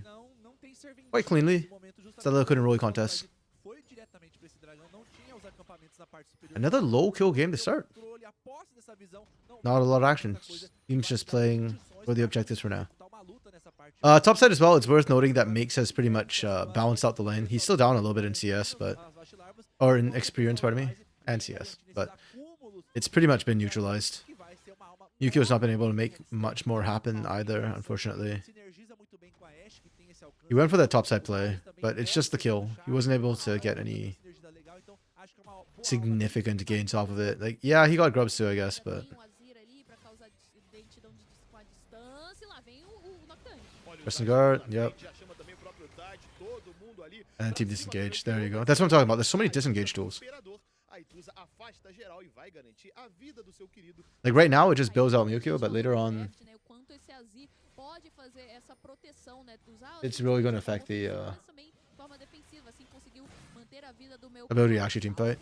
Agora quem eu acho que não pode estar salvo é o Mix, ele tá com pouca vida. O Zekas queria X1, teve ali o apoio do Tite, agora virou um 2 contra 2. Oh! Puxou ali. That's clutch. Luciana, mas tem abate pros dois lados, agora virou briga de caçador. O meu Tati getting the kill there is not so good. Like, when Tati got the first kill in the bot side, that's fine. Because Pois é, a gente viu que the Ashe getting that early kill doesn't change anything for her, unfortunately. depois de fazer os apoios, So that's fine. But up top, with Makes, you want to be feeding that Darius kills as much as possible. a gente vê como a jogada desenrola. O Zekas viu que o Tite não tinha Oh, Equalizer came out early. I was wondering where it went. I didn't notice it. teve que gastar os cooldowns Okay. de forma muito errada, porque ele teve que gastar o E, And he just turned on the flame splitter. o vento vira relâmpago pra conseguir dar esse dano, Interesting flashes. fica pra trás em termos de dano pra conseguir essa execução. It doesn't feel like they moved that far. Porque ele conseguiu pegar o abate o Makes, mas agora o Melchior ficou tempo demais na top lane. Aí Calvin Oh. utilizou o ultimate, mas tá sozinho. Porém, é uma Ashe, hein? Ele tá indo pra Ele cima, vai o pra Rota tá cima. querendo, tem que farmar He's just buying time, right? He's waiting for Zekas to get there. Os stacks vem funcionando, ele vai pra Like he still has flash. apoio do próprio Zekas. I if Mewtwo had just flashed further, I think he maybe he might have lived. I don't know. Thetis in the area. Paranoia is almost off cooldown too. Kind of close on that one. Oh, Zekas is dead. Zekas has not a flash though. Oh, Mewtwo didn't have flash. Never mind. It was almost off cooldown, but not yet. Yep. Okay. Yeah, this is the win con for Rise, right? Like keep feeding this Darius, keep getting him ahead, get him to a point where he can do stuff. I am very surprised Stella is not trying to punish this mid lane turret harder. They must be trying to set up for Herald. Zeal, yeah. Dual Essence Reaver. Not like a huge item breakpoint for them. So yeah, they must be trying to set up for Chegar na backline Herald. porque ele tem esse fantasma, né? Então, ele tem uma velocidade de movimento maior pra alcançar esses alvos. É delicado chegar ali na Zaya. Yeah, they even get chip damage on the mid lane outer turret. Damn. Num bom flanco executado, ele com esse abate agora tem mais força pra conseguir esses abates. São realmente delicado tirar esse Darius ali desse equilíbrio. Porém, o Rumble também tá bem forte, né? 3 abates. Dá pra ver que nesse rota a rota o Zekas tá Yeah. vencendo Oh, it's a com Hex muito tech. mais de ouro So de to this vantagem. map. Os dois top laners, quando chegarem pras Stella's in a juntas, bit of a tight pode position. ser o crucial ali, o diferencial. I mean, they're not setting up for Herald, so they'll probably have to sack Herald for that dragon then. Mas os dois podem ser realmente a diferença entre a vitória e a derrota numa briga, né?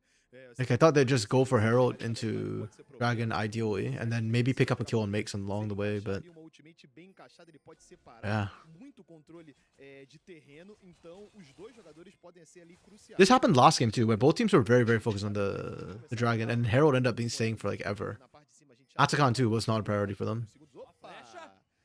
Passou a Herald gente, goes wide. That's actually huge. chegar a acertar ninguém, mas comentando sobre I mean, the cooldown on that's pretty short, but it's kind of huge because Stella's already trying to claim that bot side area. So losing the arrow just means that it's very, very unsafe for Rise to try and be in that area right now in contest. Mas ainda assim, a gente vê como o pessoal desse live quer brecar esse possível ponto de alma aqui pro pessoal. I don't know if that's intentional on Aikawa, like whether he was trying to dodge the feathers, but he did beautifully. Not a single one landed. Até colocou uma sentinela ali atrás pra ter informação disso, mas ele Okay. mesmo assim, voltou pra limpar, não queria tomar dive, mas eles vão pra cima dele mesmo assim. A guilhotina chega, Oh, what? Wait, bate ali pro what? How'd that last one not go off? pressa o That's crazy. ou até The hell? aqui, pelo arauto. Wait, that's actually. Oh my goodness. Yep. Okay. Yeah. And again, that's how this comp works, right? Just get the Dares to hit so you can start winning the 1v1, have the 18 back pocket, and then just try and apply that split push pressure as much as possible. Because the team fights are gonna get iffy. And now Theati trying to start this up is very, very iffy. Cavallo and Silo are just trying to stop him because they're taking Dragon as it stands right now. And they get to do that because they're strong on the team fight. Good call from Zekas on the equalizer too. The unfortunate part was there was one minion he missed, and that minion was what bought them enough time. Oh. Oh, okay. Yukio needs to smite this. Even if he dies for it, he needs to smite it. Yep, there we go. Well played. And then the rest of the team can come in. Oof.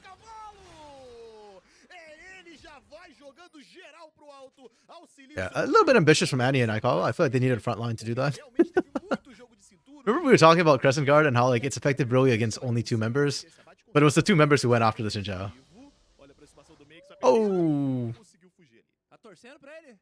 Não, torcendo não, tô aqui acompanhando. Que isso, né? Foi um Tá momento querendo de acabar tensão, com a professor. imparcialidade? Very clutch. Very nice. Tô brincando, tô brincando. Ele Tá, sempre tá bota brincando. na fogueira, né? A brincadeira do cara é essa, mano.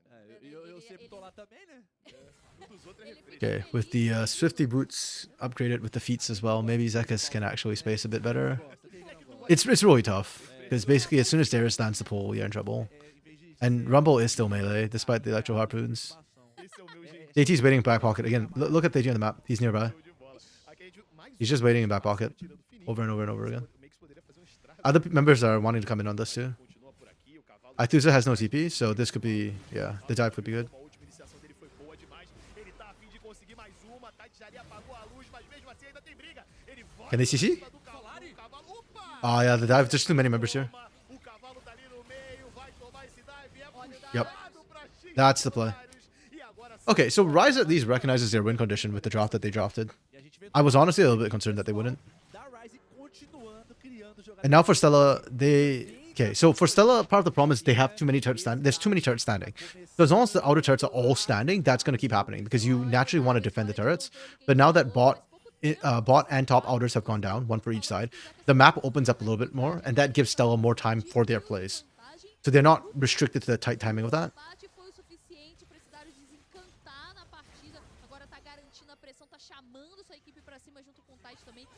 Oh, really, really nice Emperor's Divide. Unfortunately, Stella had no trust. I don't blame him. After playing on Los Grandes. Yeah, that was a rough time on Los Grandes in that shoes prior.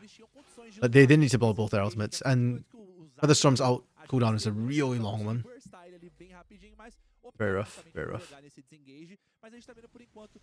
Yeah, but with the turrets opening up a little bit more, there's more time for Stella to make plays, so they can start grouping up for objectives a little bit more, and that's what they need to do. Leaving Zekus on his own, like it worked in the beginning. They got the early gank off, got him the lead they needed, but we're just starting to hit the point where Makes will just keep running him down with AT. And 2v2, maybe they could find something, but yeah, there are other members usually. Stella's very late for this play. Yeah, letting Zekus get the bot side turret, but honestly, not a bad call for like later on, but right now it just feels really, really bad. Oh. Okay, and double knockup. Really nice from Cavallo. Giga huge, but look at the team fighting, right? This is the problem with the team fighting. They had the numbers advantage too. This is 5v4, by the way. Like, Zekus is still bot side, and they had everybody there. But that's exactly what I mean. You saw the disengage, right? Like, the sheer amount of tools they had to stop the fight from coming through, from resetting. And just Makes couldn't do anything, they couldn't do anything, they take so much damage, and at the end of it, they win and can still push in. And that's without the Rumble. If Rumble is there, that fight is so much worse for RATZ.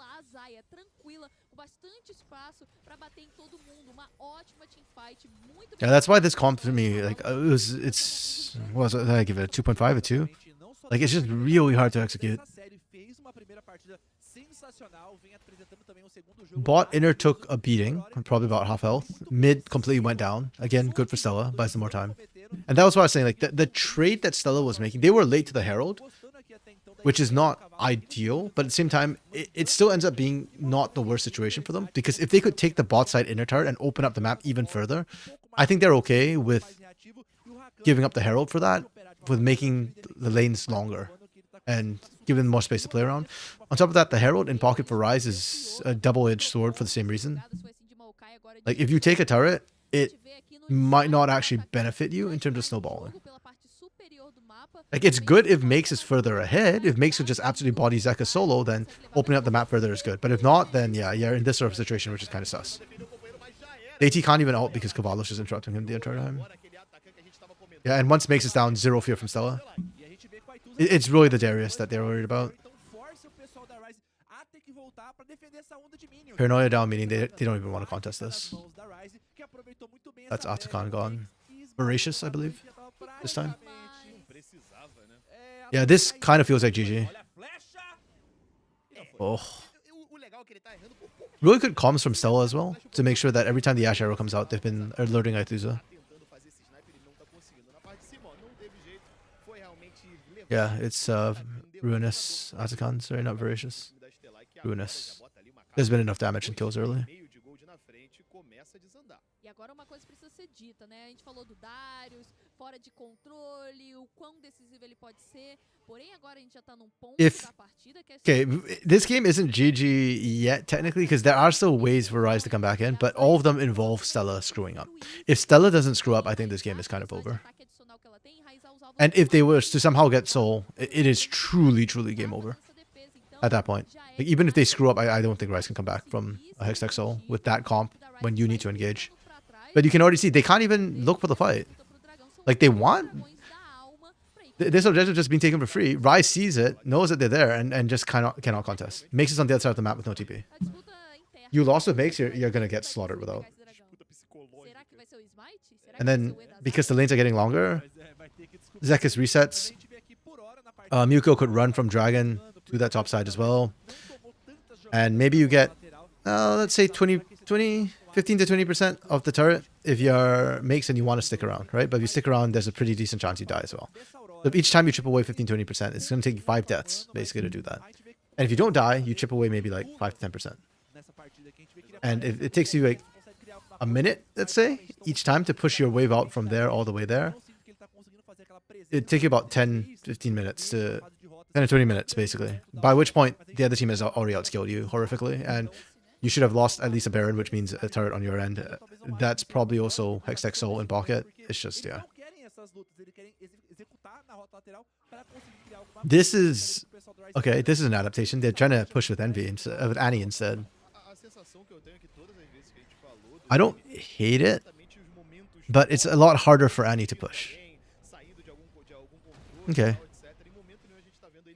Ope. Yeah, they get that inner turret. Good. I mean, it's more gold in Ryze's pocket. Keeps the game, on paper, closer. I still don't think it's that significant. Like, eventually you need to take every turret to win the... Or not every turret, but you need to take Nexus to win the game. So, yes, you need to take a turret. But, again, opening up the... It just gets harder the further in you get. Yeah, makes his dead again. Yeah.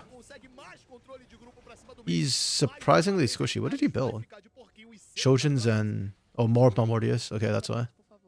Yeah, Mewtwo popped him and was like, what the hell? But Mewtwo's physical damage. He doesn't have that much armor. He split magic resistant armor. Okay.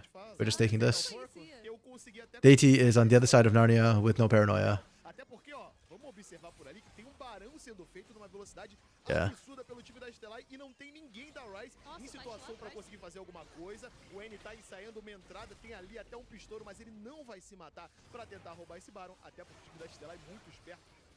They don't even smite. The disrespect. That's disrespect because he was going to reset anyway, so you got to smite. The smite would still be up in time for his Nick camps.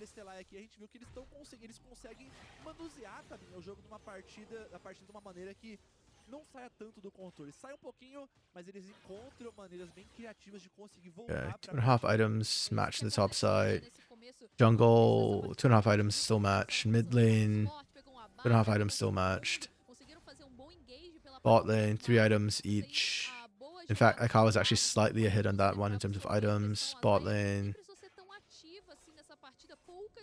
1 item plus components. More components for Cavallo. Okay. So despite the gold lead being kind of big, it's actually not showing the items just yet. The items are fairly comparable. I think it's more the levels that make a difference. 2 level difference jungle. Oh! Hello, I think there's a holy. That's clean. I feel like I think it's part of that generation of mid laners like Deogen and all that who are all good at Azir. I say SE dies. Deity dies as well. Okay. They're diving turrets right now. Yeah, this game... Sheesh. Zek is a Mewtwo. Holy crap. Okay, yeah, Mewtwo is my MVP this series. As a whole. His aggression, I'm going to be honest, could still come back and bite them. 100%. But not this game. Like later in the split, maybe. But it works so well with his lanes. He's got strong lanes. So when he plays aggressive like that, and his lanes can back him up, it looks so good. Damn. I'm also happy to see Aethusa doing well. I think Aethusa did very well this series as a whole.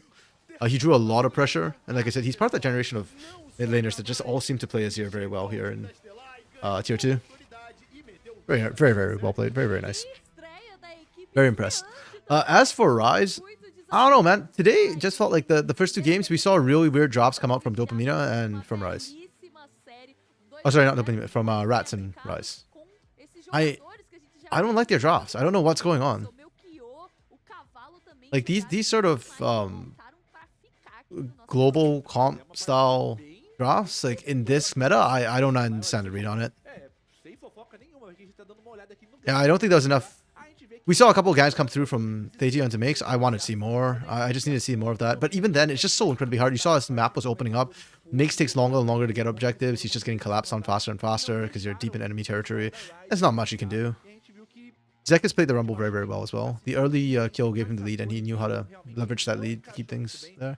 The goal difference doesn't even look that wide, but just this comp, doesn't have a good win con as the game goes on. Focado em justamente ter esse Okay, no final ele conseguiu ter uma teamfight and with that, I think I am going to call it here. There is still one more series, so if you all want to head over to the LTA Sul channel, that's the official channel. Yeah, they will continue going for the games. The last one's kind of interesting because it's Kaboom versus Corinthians. Now, I'm gonna be honest. Kaboom's roster is like way better. Like this is a CBLOL roster. This is a roster that I expect to beat Fluxu W7M. You know, that to be competitive against like Loud and them. It's a good roster. Skrull is probably the weakest player, and I don't even think he's that weak when it comes to tier 2. Like he's actually probably top 3, top 4 in tier 2. Corinthians have some good players. I like Sting personally, but Sting is not a top 3 jungler for me, unfortunately. Tyrion was good in Academy. Trigo Trigo is Trigo. I like Trigo, but I also think Trigo is a little bit washed for tier 1. Telas was good with Morteus, but he also has a tendency to throw by being over confident, shall we say. I don't know anything about Chico. I don't know anything about him. He's coming over from the EU side, the Spanish league, La Liga? Superliga. So yeah, I fully expect Kaboom to body Corinthians, and anything less than that would be a disappointment in this roster.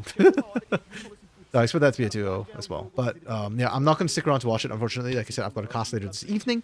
So I am going to head out for now, and that will be it for this week. Next week, it will be Monday, Tuesday, and Wednesday. All 3 will just be 2 series each. But yeah, and then it doesn't quite alternate yet because week 3 does this, and then after that it alternates like 2-3, 2-3. So like Monday, Tuesday, Monday, Tuesday, Wednesday, Monday, Tuesday, Monday, Tuesday, Wednesday. But yeah, that should be fun. And I guess I'll see y'all next week because LTA South hasn't started yet. Thanks for all y'all who dropped by. Lunar, Spoods, Yo Roha, nice to meet new names and new people. Eppo, who I know you've been around lurking the entire time. Orbital and 4x4 who dropped by as well. Appreciate all of y'all. And yeah, and I see Spoods, if not Spoods again. Who's still lurking, surprisingly. I don't know if he fell asleep with a computer, mate. But appreciate all of y'all dropping by, and I'll see y'all next week. Have fun. Peace. Bye. A gente vai tomar um cafezinho junto depois, Ah, tá bom. Muito obrigada. Aqui vou até deixar esse momento.